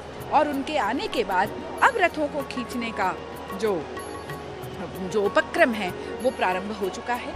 अब धीरे धीरे रथों को खींचा जाएगा, आगे लिया जाएगा और रथ यात्रा अपने आप में मनुष्य की जीवन यात्रा को भी उद्घोषित करती है। किस तरह से निरंतर गति से बढ़ते रहना ही जीवन है, इसका संदेश देती है। अब देखिए ये डाहुक हैं जो हाथ में बड़ी सी बेत लिए हुए हैं। अब जैसे ही आज्ञा होगी अब ये रथ को आगे बढ़ाएंगे। इसके पूर्व ही देव विग्रह जो हैं अब थोड़े तैयार हो चुके हैं, क्योंकि जब उन्हें लाया गया था तो वस्त्र थोड़े इधर उधर हो गए होंगे, उनकी जो आभूषण है वो इधर उधर हो गए होंगे। अब उनको सबको सुंदर तरीके से सजा दिया गया है, पुष्पों के आभूषणों से अलंकृत कर दिया गया है। क्यों? क्योंकि अब उनके भक्त उनके दर्शन करेंगे। और देखिए, सबसे पहले बलदाऊ का रथ आगे की ओर निकल रहा है और उसके पीछे पीछे माँ सुभद्रा का रथ एवं सबसे पीछे जो है महाप्रभु जगन्नाथ जी का रथ निकल रहा है। अब इन रथों पर ही इनकी समस्त रीति नीतियाँ पूर्ण होंगी। इनके जितने भी दैनिक उपचार हैं वे सभी रथों के ऊपर ही पूर्ण होंगे। यहाँ तक कि भोग आदि भी उन्हें यहाँ पर रथों के ऊपर ही लगाया जाएगा। जब भोग की बात आती है तो जैसे कि पहले भी बताया जा चुका है कि सबसे पहले तो ये सुबह सुबह खिचड़ी भोग खाकर निकलते हैं। उसके बाद जो है नाना प्रकार के और भोग हैं जो चढ़ाए जाते हैं और उसके बाद ये खाते हुए भोग खाने के बाद निकल कर जाते हैं। तो ये भोग, प्रसाद और महाप्रसाद में अंतर है क्या? ये 3 शब्द हम सुनते हैं। भोग मंत्र संस्कार के बिना अर्पित किए गए नैवेद्य को भोग कहते हैं और जैसे ही इसमें मंत्र संस्कार जुड़ जाते हैं अर्थात मंत्र संस्कार के साथ अर्पित किया जाता है तो वह भोग नैवेद्य, ये जो नैवेद्य है, जो भोग है, वो प्रसाद बन जाता है। और जैसे ही वह षड संस्कारों से युक्त हो जाता है, षड संस्कारों से होकर गुजरता है, जैसे अगर वो वैष्णवाग्नि में पकता है, माँ लक्ष्मी के द्वारा पकाया जाता है, नृसिंह यंत्र पर रखा जाता है, षटकोणीय चूल्हों पर पकाया जाता है, महाराज नृसिंह मंत्र से सुसंस्कृत होता है और माँ विमला को अर्पित होता है। ये सारे जो षट संस्कार हैं, इन षट संस्कारों से होने के बाद जो है महाप्रसाद बनता है। महाप्रसाद की एक और विशेषता है कि जब महाप्रसाद इन बड़े रसोई से बनकर आता है, ये कुल मिला के जिसमें 240 चूल्हे हैं, इतनी बड़ी रसोई में जब महाप्रसाद बनकर आता है या भोग बनकर आता है महाप्रसाद होने के पहले, आप विश्वास मानिए आपके पास से महाप्रसाद गुजरेगा लेकिन उसकी महक कहीं पर भी आपको अनुभव नहीं होगी। लेकिन जैसे ही महाप्रसाद अर्पित हो जाता है महाप्रभु को, वो महाप्रसाद बन जाता है वो भोग, तब उसमें से जो महक, जो खुशबू निकलती है उसका क्या ही कहें। माँ विमला को कैवल्य लोलुपिनी कहते हैं कि उनकी इच्छा होती है, वो इस बात का उन्हें लोभ होता है कि जो महाप्रसाद महाप्रभु को अर्पित हो रहा है उसकी कुछ कणिकाएं, उसका कुछ अंश मुझे मिल जाएं। और कैवल्य लोलुपिनी विमला महाप्रसाद की प्रतीक्षा करती है।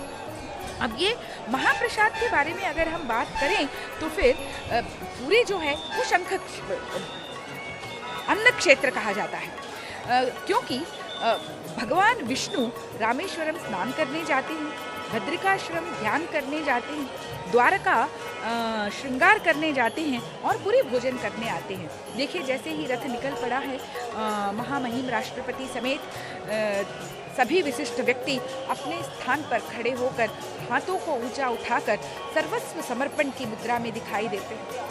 हाथों को ऊंचा करना, सर्वस्व समर्पण की मैं अपने आप को संवारना, संभालना छोड़ चुका हूँ, मैंने अपने आप को संपूर्ण रूप से तुम्हें समर्पित कर दिया है। और ये हाथ ऊंचा करना इसी बात को दर्शाता है कि अब मैंने अपना दायित्व लेना छोड़ दिया है, अब मेरा दायित्व तुम्हारे हवाले है, मैं तुम्हें अपने आप को समर्पित करता हूँ प्रभु। ऐसा कहकर अपने आप को भक्त जब समर्पित कर देता है तब भगवान ठीक उसी प्रकार से उनकी आवाज़ को सुनते हैं, उन्हें सुनते हैं जिस प्रकार से एक छोटे से बालक को खेलता हुआ देखकर माँ अपने कार्यों में व्यस्त रह जाती है।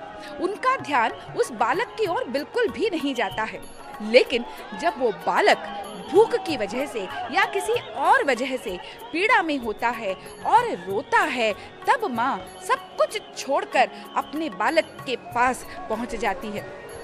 उसी तरह से जब कभी भक्त अपने समस्त आर्त के साथ, अपनी समस्त पीड़ा के साथ टेर लगाकर महाप्रभु को बुलाता है। और उस बुलाने में किसी प्रकार का कोई गर्व, किसी प्रकार का कोई स्वार्थ, किसी प्रकार का कोई मैंपना अर्थात मेरे होने का पना, अर्थात मैं, मेरी पदवी, मेरा ज्ञान, मेरा रूप, मेरा धन, मेरा अहंकार और इन सभी को छोड़कर जब भक्त टेर लगाता है, भगवान को बुलाता है, तब भगवान स्वयं दौड़े चले आते हैं। ठीक उसी प्रकार जिस प्रकार से रत्न सिंहासन का मोह छोड़कर चतुर्धा मूर्ति भक्तों को देखने, उनके दुखों को हरने के लिए यहाँ पर पहुँच गए हैं। हाँ, लेकिन उस टेर लगाने में, उस बुलाने में संपूर्ण रूपेण समर्पण की भावना का होना जरूरी है। जहाँ कहीं पर भी समर्पण नहीं दिखता, जहाँ कहीं पर भी अगर हमने अपना आधार कहीं और चुन के रखा है, किसी और को बनाया है, तब ईश्वर की कृपा प्राप्त नहीं हो सकती। संपूर्ण समर्पण मात्र ईश्वर कृपा और ईश्वर भक्ति को प्राप्त करने का एकमात्र साधन, एकमात्र राह बताई गई है। और ये संपूर्ण समर्पण आएगा कैसे? संपूर्ण समर्पण तभी संभव है जब मनुष्य संपूर्ण रूपेण रजस और तमस से दूर हो जाता है, सात्विक गुणों से युक्त हो जाता है, और आगे की बात कहें तो वह गुणातीत हो जाता है, गुणों से परे हो जाता है। किसी भी प्रकार की, किसी भी तरह के गुण उसे आवृत नहीं करते हैं। और तब जाकर जब मनुष्य या कोई भी सृष्टि का कोई भी कण टेर लगाता है, तो महाप्रभु उसकी रक्षा करने हेतु चले आते हैं, चाहे वह कोई भी क्यों ना हो। पशु पक्षी जंगम स्थावर, इस सृष्टि की हर एक विभूति, हर एक कण महाप्रभु की छत्र छाया में जा सकती है, वो तभी जब वो संपूर्ण समर्पण की भावना के साथ आगे बढ़ती है। तो यहाँ पर हाथों को ऊपर उठाकर संपूर्ण रूप से अपने आप को संवारना, अपने आप को ध्यान देना, अपने आप को संभालना और अपने ऊपर के समस्त अधिकारों को जब हम छोड़ देते हैं, तब जाकर महाप्रभु की कृपा होती है। अब ये देखिए, ये महासमुद्र, ये भी एक और महोदधि है जो इस बड़दांड के ऊपर दिखाई दे रहा है। जिस प्रकार से महोदधि में अलग अलग दिशाओं से, कहीं हिमालय से, कहीं और उत्स से निकली हुई अनेक वर्णी नदियाँ, अनेक रास्तों से निकलती हुई, अपने साथ अनेक प्रकार के अनुभवों को लेती हुई, अनेक प्रकार के जीवन शैलियों को सिंचित करती हुई, अनेक संस्कृतियों को पालती बढ़ाती हुई, आगे बढ़ती हुई इस महोदधि में मिलकर एकीकार को प्राप्त हो जाती हैं। उसी प्रकार से ये जो जन महोदधि, या हम कह सकते हैं जो भक्ति का महोदधि, जो अब इस बड़दांड के ऊपर हम अपने समक्ष देख रहे हैं, यहाँ पर भी हर तरफ से, विश्व के कोने कोने से अनेक वर्ण, जाति, लिंग भेद आदि सब कुछ भुलाकर सिर्फ और सिर्फ भक्ति की भावना को लेकर जो भक्त यहाँ पर आया है, वो यहाँ पर महाप्रभु के साथ एकीकार को प्राप्त हो जाता है, उस परब्रह्म के साथ एकीकार को प्राप्त हो जाता है।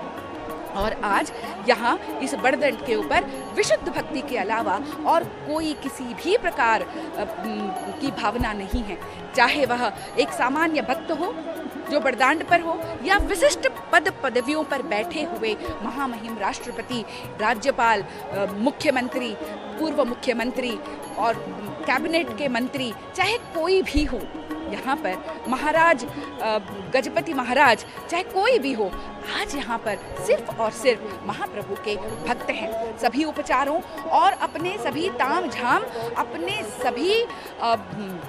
अपने सभी वैभव, अपने सभी संस्कार, सब कुछ भूलकर सिर्फ एक ही संस्कार में संस्कृत है, और है वो है जगन्नाथ की भक्ति के संस्कार।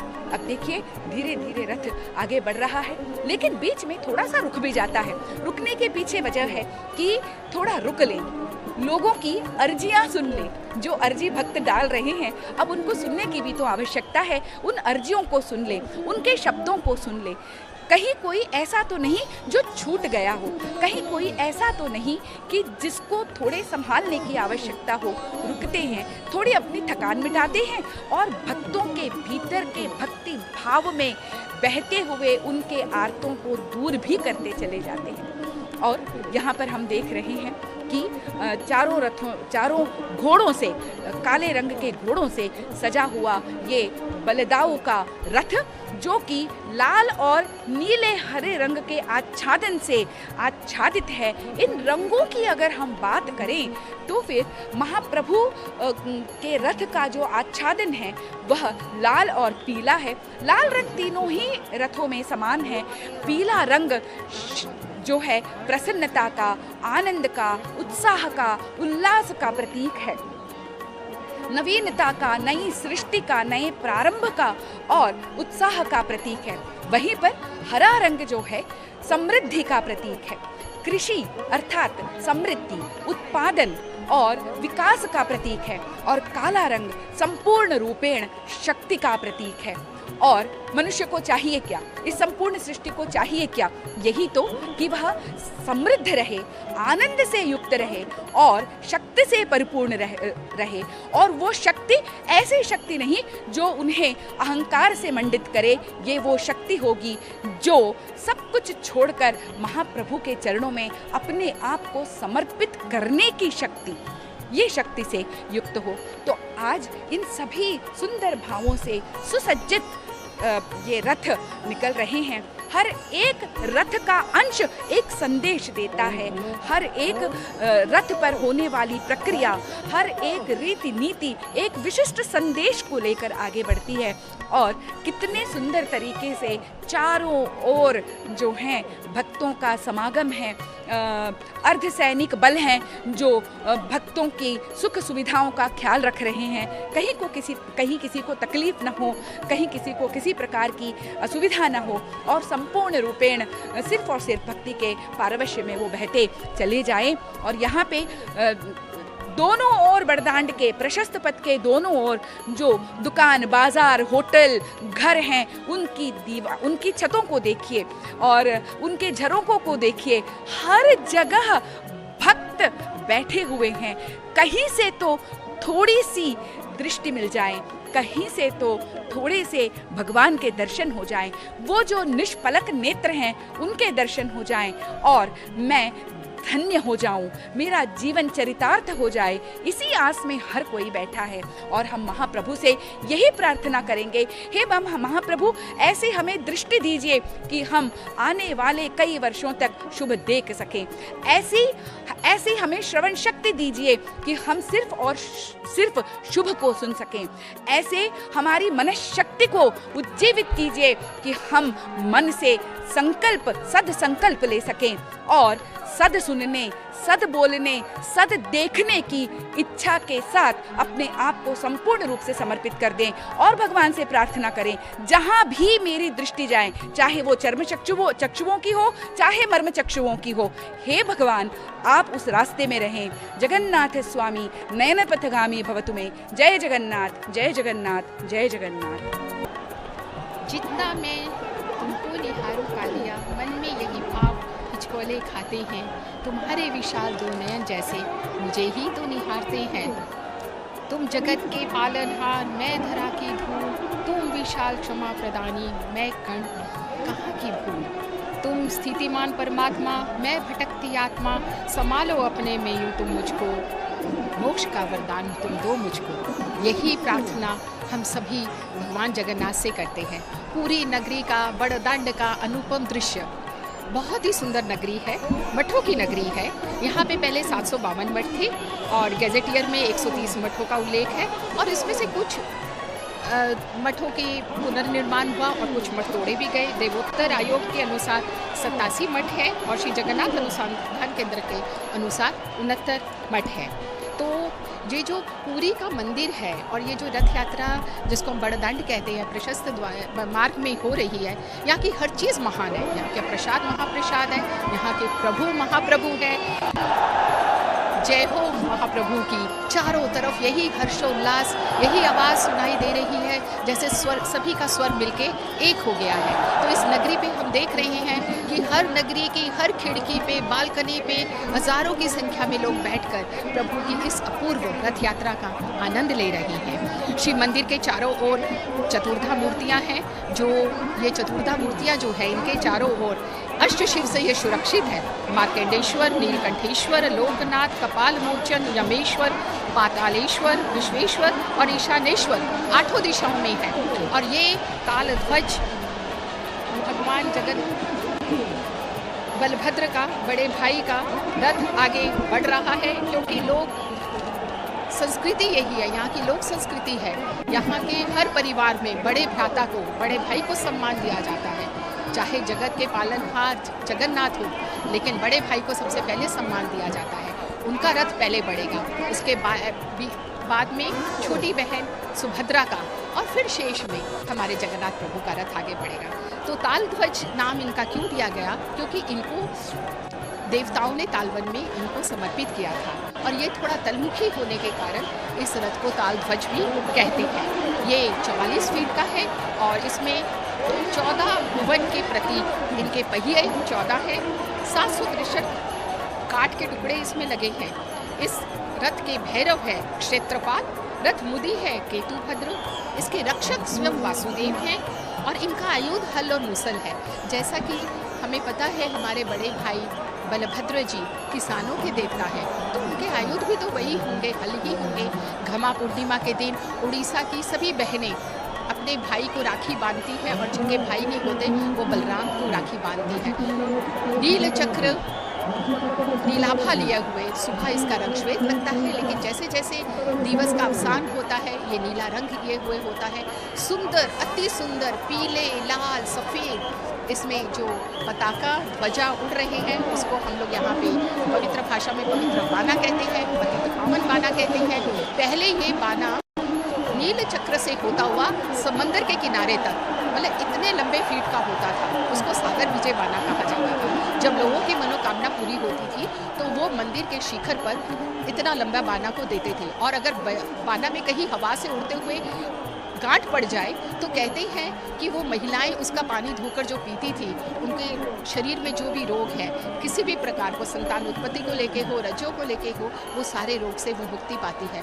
तो इतनी बड़ी मान्यताओं के साथ ये मंदिर की हर रीति नीति रिवाज जुड़े हुए हैं। यहाँ पे बता रहे थे कि इतना विशाल रथ जो हरे रंग हरियाली का प्रतीक जा रहा है, भगवान का स्वयं का रंग तो श्वेत है, चंद्रमा की तरह श्वेत धवलम, तो इसीलिए उनके घोड़े, ताकि दूर से पता चल जाए ये भगवान बलराम का रथ है। घोड़े चारों काले रंग के हैं, इनके नाम हैं त्रिप, घोर, दीर्घतम, स्वर्णनाभ। ये पार्श्व देवता जो इस रथ में सवार है, प्राणंभरी, गजतांकारी, हरिहर, तैमूर, वासुदेव, नाटंबर, अघोर, त्रिपुरारी शिव। रथ के जो चारण है वो उलेमी और गर्भाधीश्वरी है, सारथी इनके माताली हैं जो रथ को आगे बढ़ाते हुए लेके जा रहे हैं, और जो रसोई है वो वासुकी है। रथ शक्ति है जो रथ को ये शक्तियाँ प्रदान करती हैं, तुंगभद्रा, तुंगा, सुप्रभा, धात्री, विधात्री, नंदी, सुनंदी। और जो तोते हैं रथ के ऊपर सुंदर, एक दूसरे के विपरीत मुँह किए हुए, श्रद्धा और विश्वास, क्योंकि हमारा ये सारा जीवन से, सारी सृष्टि श्रद्धा और विश्वास से ही चलती है। रथ के अंदर से, भीतर से, सुंदरता से, प्यार से, स्नेह से झांकती हुई प्रभु बलभद्र की आंखें, काले नयन, वो जैसे हमको ही देख रहे हैं, हमको ही आशीर्वाद देने आ रहे हैं। रथ का जो पताका है वो नानी है, जो क्योंकि हर रथ की एक पहचान होती है, और पताके से, ध्वज से उनकी पहचान मालूम होती है। जिस रथ में पताका फहराता रहता है उसका मतलब है कि वहाँ पे जीत है। रथ में जो देवतागण उपस्थित हैं, गणेश, कार्तिक, स्वर्ण, मंगला, प्रालंभरी, और जो देवता ऋषि पटापे। आप ये जो रथ को देख रहे हैं इसमें 3 तल होते हैं, नीचे का तल, ऊपर का। जब ये तल को ऊपर, ये सारी मोह माया को त्याग कर ऋषि पटा, मतलब ऋषि और हंस की जो कारीगरी और सुंदर चित्रकार हुए उसको पार करके प्रभु ऊपर रथ के आसन पे बैठते हैं, मतलब इस दुनिया के भ्रमजाल से दूर हो गए हैं। और ये रथ को खींचते हुए आज भगवान बलभद्र के शक्ति के प्रतीक के रथ को आज मनुष्य खुद खींच रहा है। सब चाहते हैं कि बस इस रस्सी को एक क्षण के लिए हम छू लें, अगर इस रस्सी को छू लेंगे तो मतलब हमारे देह की सारी शक्ति उसमें चली गई है और हम इस रथ को खींचने में समर्थ हुए हैं। सभी अपने भीड़ से अपने आप को चीरते हुए आगे जाते हुए रस्सी को छूना चाहते हैं। वही अर्धसैनिक बल को भक्तों की सुरक्षा का, उनकी जान का बहुत ख्याल है। वो उनको इन सब चीज़ों से, भीड़ भाड़ से दूर रखना चाहते हैं ताकि कोई अघटन ना हो सके।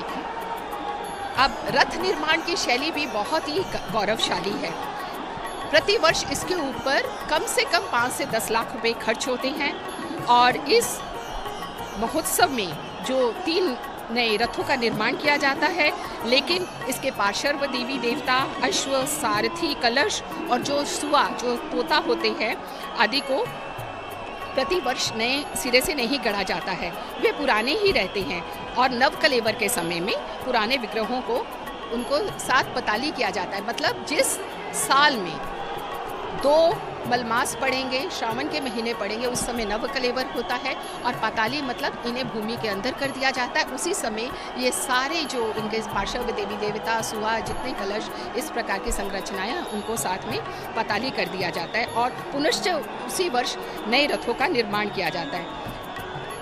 और ये जो रथ निर्माण है, ये ऐसे नहीं कि किसी ने भी कुल्हाड़ी उठाई और काष्ठ को काटा और रथ को ये दिया आकार, जी नहीं। आजकल जो आर्किटेक्ट के बड़े बड़े कॉलेज बने हैं, उनको जाके इन सभी ग्रंथों की जानकारी लेनी होगी, पढ़ना होगा, क्योंकि मनसार में, शूलबसूत्र में, गृहकणिका में, शिल्पसार संग्रह में, अपराजिता पुच्छा और विश्वकर्माएं रथ निर्माण पद्धति आदि ग्रंथों में रथ निर्माण शैली के संपर्कित सारे सूत्र मिलते हैं। रथ को कैसे बनाना है, कैसे काटना है और किस तरह से जोड़ना है। रथ का लंबा आधार और उसका अंश दंडा से आसंदी तक, यानी कि मध्य अंश से लेके ऊपर कलश तक, ये किस तरह से निर्माण करना है, इन सब ग्रंथों में लिखा हुआ है। रथ का तल और मध्य अंश का काट का निर्मित ढांचा कितना चौड़ा और कितना लंबा होना चाहिए, काष्ठ प्रतिमा, शीर्षांग, रथावरण और रथ के ऊपर कौन से वस्त्र कितने मीटर के लगेंगे, ये सब कैसे सुशोभित होंगे, किस तरह से जरी और गोटे से इनको सुशोभित किया जाएगा, कौन कौन सी आकृतियाँ इन पे बनाई जाएंगी, कौन कौन से रथ पे, ये इन सभी ग्रंथों में उपलब्ध है। और यहाँ पर बताएं कि दिव्य मनुष्य शरीर की तुलना रथ से की गई है। हमारा जो मनुष्य का शरीर है उसकी तुलना रथ से की गई है। शरीर के पैरों के समान रथ के निर्दिष्ट चक्के होते हैं, जो 3 रथों की 3 संख्या में इनके पहिए हैं। शरीर की उच्चता सुदृढ़ रथ की निर्दिष्ट उच्चता होती है। जैसे हर मनुष्य की एक शरीर की उच्चता होती है, उसी तरह से इस रथ की उच्चता की माप किया जाता है। शरीर की अस्थियों की भांति रथ में निर्दिष्ट संख्या में काट व्यवहार होता है। जिस तरह हमारे शरीर में असंख्य अस्थियां हैं और उसी तरह से उसी अस्थियों की भांति इसमें काट के टुकड़े लगाए जाते हैं। शरीर के वर्ण जैसे हमारे शरीर के रंग होते हैं, उसी तरह से उनको विभिन्न आवरणों से आच्छादित किया जाता है। जिस प्रकार मानव देह 5 महाभूत से निर्मित है, उसी प्रकार पंचोपादन से ये रथ निर्मित होते हैं। काठ मतलब रथ का शरीर, सारथी, अश्व, शुक काठ से निर्मित होते हैं। रंग, अश्व जैसे रथ के अश्व हैं, सारथी हैं, पार्श्व देवी देवता हैं, द्वारपाल हैं, प्रभा है, ऋषि आसंदी हैं, पारभाड़ी है, कर्णगुज है, नाटगोड़ है, चक्के इत्यादि को रंग किया जाता है। उसके बाद है वस्त्र, विभिन्न वस्त्रों से सुसज्जित मंडड़ी, चंदवा, घेरा, ध्वजा, ये सब वस्त्र से बनते हैं। अनुपम दृश्य, इतना सुंदर, नारियल के पेड़ यहाँ पे बहुत शुभ माने जाते हैं। चारों ओर महधोधी समुद्र और विभिन्न नदियाँ होने के कारण यहाँ को मछलियाँ भी पूजनीय हैं। जो जो शुभ वनस्पति और पशु पक्षी शुभ माने जाते हैं, उन्हीं कलाकृतियों को रथ पे स्थान मिलता है। उसी प्रकार से धातु, चकबला, कुराड़िया और कब्जे को लोह से और कील आदि तांबे और कलश आदि पीतल से तैयार होते हैं। तो यहाँ पे नई किसी भी चीज़ का इस्तेमाल नहीं किया जाता। ये बात हमें विशेष तौर से ध्यान देनी होगी। जब पूरे दुनिया में एक नया नवीनकरण हुआ, फाइबर जैसे मेटल आए, उसके बाद प्लास्टिक आया, जो हमें पता है प्लास्टिक हमारे पूरे वातावरण के लिए कितना घातक है, लेकिन प्रभु की रथ यात्रा में प्रयोग में लाने वाली हर वस्तु को हम कह सकते हैं कि वो वातावरण के अनुकूल है, प्रतिकूल कुछ नहीं जाती। जिस प्रकार शरीर में 5 इंद्रियां, ज्ञानेंद्रियां विद्यमान है, उसी प्रकार रथ में अश्व, बागडोर जैसे रज्जु है, सारथी हैं, रथपाल है, द्वारपाल है, इंद्रियवत संयोजित है। और जिस प्रकार पुरुषांग रथ के अवयव होते हैं, पाद, दंड, जंघा, उसी प्रकार से पूरे रथ के हर विशेष अंग विशेष को बनाया गया है। परमात्मा श्री जगन्नाथ के शरीर में 26 नक्षत्र स्थित हैं, इसलिए उनके रथ के आमूलचल 26 भाग चिन्हित किए गए हैं। तो इसी तरह से हर चीज़ का, हर रथ में झलकते हुए एक भी तोरण का, एक भी कलाकृति का, सबका प्रतीकात्मक महत्व है। तीनों रथ काठ से निर्मित हैं और इन काठों को शास्त्रोन्मुख विधि में बनाया जाता है। और जैसा कि पहले हमने और हमारे सभी साथियों ने बताया है कि बसंत पंचमी से ये प्रक्रिया शुरू होती है, लकड़ियों को पहचान, उनको लेके आना, और उसके बाद अक्षय तृतीया के दिन होता है, आरंभ करते हैं रथ की। और रथ में साधारणतः 2 प्रकार की लकड़ियाँ व्यवहार होती हैं। बहुत अधिक परिमाण में शक्त निदा काठ जिसको बोलते हैं, जिसको सॉलिड वुड कहा जाता है, और कम निर्माण में हल्की नरम काठ का इस्तेमाल किया जाता है। रथ के चक्के, जो दंडा, अन्याय मुख्य अंशों को जो अलग अलग खंडों के बने होते हैं, उनको बहुत ही, जिसको नीदा काठ कहते हैं, शक्त कहते हैं, सखत काठ से बनाया जाता है। और रथ निर्माण पद्धति शिल्प ग्रंथ के अनुसार चक्र अक्ष निर्माण संयोग के पश्चात भिक्षुक नामक एक विशेष काष्ठ को छंदित कर रथपीठ, जो देवासन अंदर बना होता है, जिस पे हमारे भगवान आसन ग्रहण करते हैं, निर्मित होने के बाद इनके चारों ओर 2 हाथ ऊंची रथ रक्षाधारी जाली की बाड़ से घेर दिया जाता है। और पीठ के ऊपरी भाग में 4 द्वार घोड़े निमित्त स्तंभ पीठ जो हैं, उसके ऊपर इनका निर्माण होता है। 7 हाथ परिणाम विशिष्ट रथ पीठ के ऊपर 16 हाथ आयतन में कुर्म पृष्ठाकृत रथ और बरंडी निर्मित की जाती है। इसी प्रकार से रथ पे इतने लोग खड़े हो सकते हैं, इतने वजन को संभाल सकते हैं। और भीषण गर्मी में भी ये स्तंभ जो बने हैं और इसके ऊपर के तोरण के बीच में से इतनी ठंडी लहराती हुई हवा होती है, जिसके कारण आज के आधुनिक युग के एयर कंडीशन की ज़रूरत नहीं पड़ती। और फिर से वही चारों अश्वों को ललकारते हुए उनके दाहू किस तरह से उद्घोष करते हुए वो चारों घोड़े तीव्र घोर दीर्घतम और स्वरनाभ को जोतते हुए, हाथ में बैंत लिए हुए और एक हाथ में लाल झंडी, और इसको आगे बढ़ रहे हैं। धीरे धीरे रुक रुक के आगे बढ़ते हैं, क्योंकि लाखों लोगों ने इनको देखना है। उनको नहीं चाहिए रॉकेट जैसी, उनको गति नहीं चाहिए, स्पीड नहीं चाहिए, पलक झपकते ही सब कुछ गायब नहीं होना चाहते। वो तो धीरे धीरे भक्तों के बीच में से होके उनके प्रेम भक्ति की भावना को अनुभूत करते हुए, अनुभव करते हुए आगे बढ़ना चाहते हैं।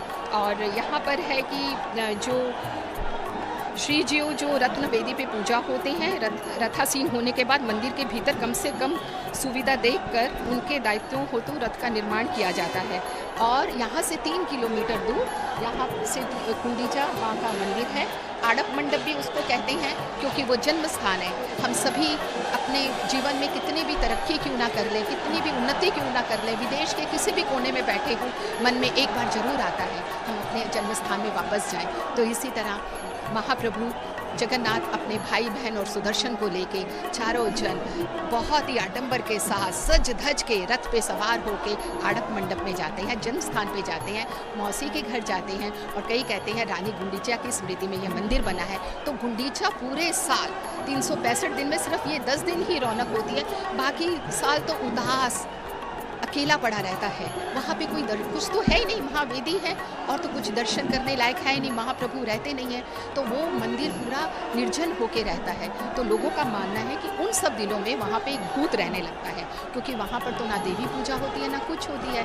तो वो भूत को वहाँ के लोग की भाषा में बाबना भूत कहते हैं, कि बाबना भूत है। कई कहते हैं कि प्रभु यहाँ पे वामन अवतार लेके गए हैं, इसलिए वामन से वामना बना। बात कुछ भी रही हो तो उसको भूत को मानते हैं। अब भूत जिस जगह पे प्रवास करते हों, वहाँ पर भला जगन्नाथ प्रभु अपने बड़े भाई, छोटी बहन और सुदर्शन जी को लेके कैसे जा सकते हैं। तो यहाँ पे भी एक बहुत ही अच्छी रीति होती है कि वहाँ पर चैतन्य प्रभु के जो अनुयायी हैं वो प्रसाद लेके वो सबसे पहले जाते हैं और उस मंदिर की, गुंडीचा मंदिर के द्वार पे पश्चिम की तरफ नैत्य कोण में वो प्रसाद रख देते हैं, ताकि भूत उस प्रसाद को ग्रहण करे, जगन्नाथ प्रभु के और तृप्त होके उड़ जाए। और उसके बाद चूना पानी का छिड़काव करके महावेदी को साफ किया जाता है, उसका काम किया जाता है और उसके बाद ये मंत्र का उच्चारण होता है, मेघवर्ण महाकाय तीक्ष्ण दृष्टि महाकाल रक्ष रक्ष महावेदी गौरव ईशो प्रियम। तो वो सूखा भोग उन्हें देते हैं। और यहाँ पर बता दें, गंडीचा मंदिर में उस दिन सभी को सूखा भोग मिलता है। तो ये अभी रथ यात्रा जो आगे बढ़ रही है, धीरे धीरे सूर्यास्त होने का समय आ रहा है। तो एक कविता जैसे, दिवस का अवसान समीप था, समय था कुछ लोहित हो चला। तो ये समय कुछ लोहित अब अंधकार की तरफ बढ़ने लगा है। उससे पहले प्रभु बलभद्र का रथ आगे बढ़ा है, उसके बाद माता सुभद्रा का पड़ेगा और उसके बाद जगन्नाथ प्रभु का। माता सुभद्रा का रथ बीच में क्यों रहता है? सब कह सकते हैं वो नारी शक्ति है, वो आगे क्यों नहीं जाती, छोटी बहन है तो, या पीछे उसको क्यों नहीं रखते? माँ का शक्ति वो हमारे घर की जिस तरह से दहलीज होती है, देही होती है, वो उसका प्रदीप है जो कि वहाँ जलता है। वो आगे भी प्रकाश देता है और पीछे भी प्रकाश देता है। माँ सुभद्रा अपने बड़े भाई आगे बलराम को प्रकाश देती हुए और पीछे जगन्नाथ प्रभु को प्रकाश देते हुए बीच में रह के चलेगी। ताल ध्वज आगे बढ़ रहा है। इसी के साथ हम सब आत्मविभोर होके प्रभु की इस निराली लीला को देख रहे हैं। जय जगन्नाथ, जय जय जगन्नाथ। महामाया माँ सुभद्रा का रथ धीरे धीरे आगे बढ़ रहा है और महामहिम राष्ट्रपति जी अब यहाँ से धीरे धीरे सुभद्रा के रथ के पास जाते हुए अब थोड़ी देर में अब ये रथ अपनी जगह पर रुक जाएंगे, क्योंकि जैसे ही सूर्यास्त हो जाएगा रथ रुक जाएंगे। हाँ, और सुभद्रा के रथ के पास जाते हुए और उस रथ को खींचते हुए उस रथ के रस्से को अपने हाथ में लिए हुए बारीपदा में सुभद्रा का रथ संपूर्ण रूपेण महिलाएं खींचती हैं, ये विशेषता है। और आज हमारे देश की प्रथम नागरिक महामहिम राष्ट्रपति द्रौपदी मुर्मू महिला हैं और सुभद्रा के रथ को खींच रही हैं।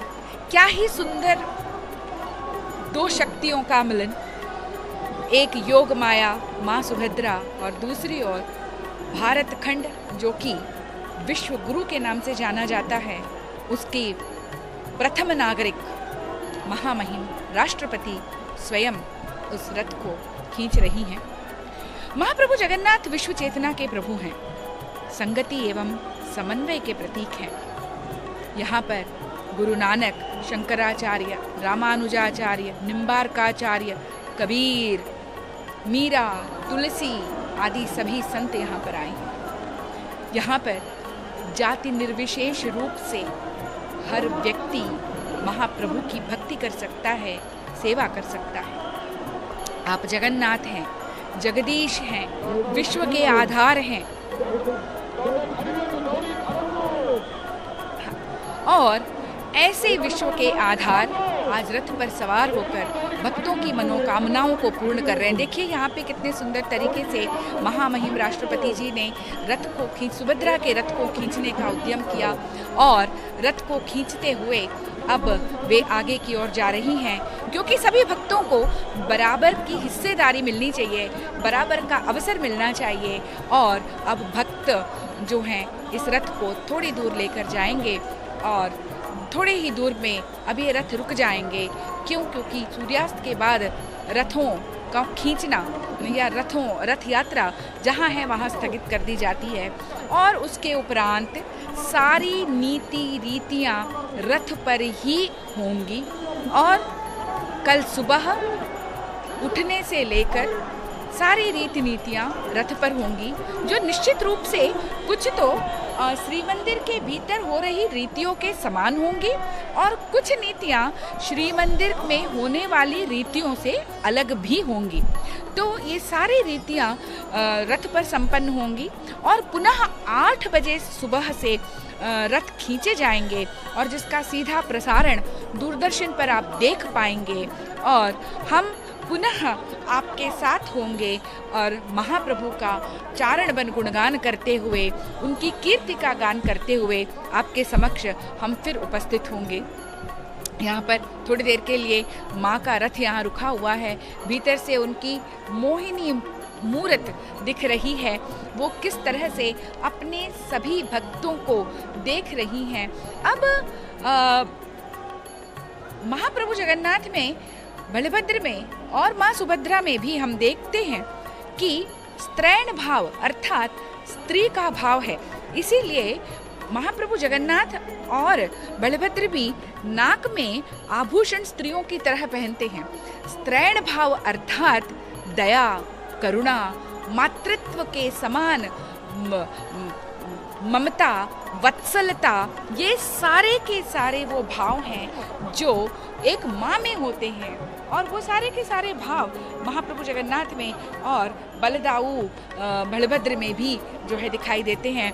अब यहाँ पर सभी से विदा लेती हुई महामहिम राष्ट्रपति अब बड़दांड से जा रही हैं और साथ में ही जितने भी मंत्री यहाँ पर उपस्थित हैं, हमारे राज्य के मुख्यमंत्री, राज्यपाल एवं अन्य सारे मंत्री भी उनके साथ यहाँ से निकलने का उपक्रम कर रहे हैं। सब उनको विदाई दे रहे हैं। उन्होंने भगवान से हाथ जोड़कर आज्ञा ली और साथ ही सभी भक्तों से भी विदा ली और वे यहाँ से निकल रही हैं। कल सुबह फिर से वो यहाँ पर होंगी, महाप्रभु की रथ यात्रा की में शामिल होने के लिए। और इस तरह से हम देख रहे हैं कि अब धीरे धीरे आज के दिन के लिए रथ यात्रा का ये पर्व अंत की ओर जा रहा है। और अब बात कर रहे थे महाप्रभु जगन्नाथ जी के बारे में कि वे विश्व चेतना के प्रभु हैं। यहाँ पर आकर सारे पंथ, सारे रास्ते, सब कुछ एक बिंदु पर आकर मिल जाते हैं और वो एक बिंदु है महाप्रभु जगन्नाथ स्वयं। जिस तरह से इंद्रधनुष के सारे रंग मिलकर एक जगह आ जाते हैं तो श्वेत वर्ण में परिणत हो जाते हैं, ठीक उसी प्रकार से यहाँ पर भी जितने भी रंग हैं आप देखिए, बेसिक कलर्स हम जिसे कहते हैं, मूल रंग जो कहते हैं, वो सारे के सारे जगन्नाथ संस्कृति का हिस्सा बन गए हैं। विष्णु सहस्रनाम में विश्वम विष्णुम वशत्कारो भूत भव्य भवत प्रभु भूतकृत भूत भूत भावो भूतात्मा भूत भावना, उनको विश्वम विष्णुम अर्थात विश्व के साथ, संपूर्ण विश्व के साथ उनको जोड़ा गया है। आप जगन्नाथ हैं, आप जगदीश हैं, संपूर्ण विश्व का आधार हैं, गगन के सदृश विशाल हैं, मेघ वर्ण के समान आपका वर्ण है, समस्त शुभ अंगों से युक्त संपूर्ण विश्व या संपूर्ण सृष्टि का जो सौंदर्य है वो आप में पूंजीभूत हो जाता है। दशावतारों में मत्स्य, कूर्म, वराह, नरसिंह, वामन, परशुराम, राम, कृष्ण, बुद्ध, कल की बुद्ध की जगह जगन्नाथ संस्कृति में जगन्नाथ को देखा जाता है। शुक्ल, पीत, हरित, लोहित वर्ण जो हैं यहाँ पर समाहित हो जाते हैं, एकीकार को प्राप्त हो जाते हैं। विश्व मानव और विश्व भातृत्व का संदेश यहाँ से हमें मिलता है। केओंझर में मुसलमान छेरा पहरा करते हैं और उनके प्रसिद्ध भक्त सालवेग की क्या ही बात कहें, वे स्वयं यवन होते हुए भी महाप्रभु के अनन्य भक्त रहे हैं। और यहाँ पर हर एक भक्त की मनोकामनाएं जो हैं पूर्ण होती हैं। जो जैसा भक्त चाहता है, जिस प्रकार की भी आशा लेकर आता है, जिस प्रकार की भी इच्छाएं उसके मन में होती हैं, वो सब यहाँ पे परिपूर्ण हो जाती हैं।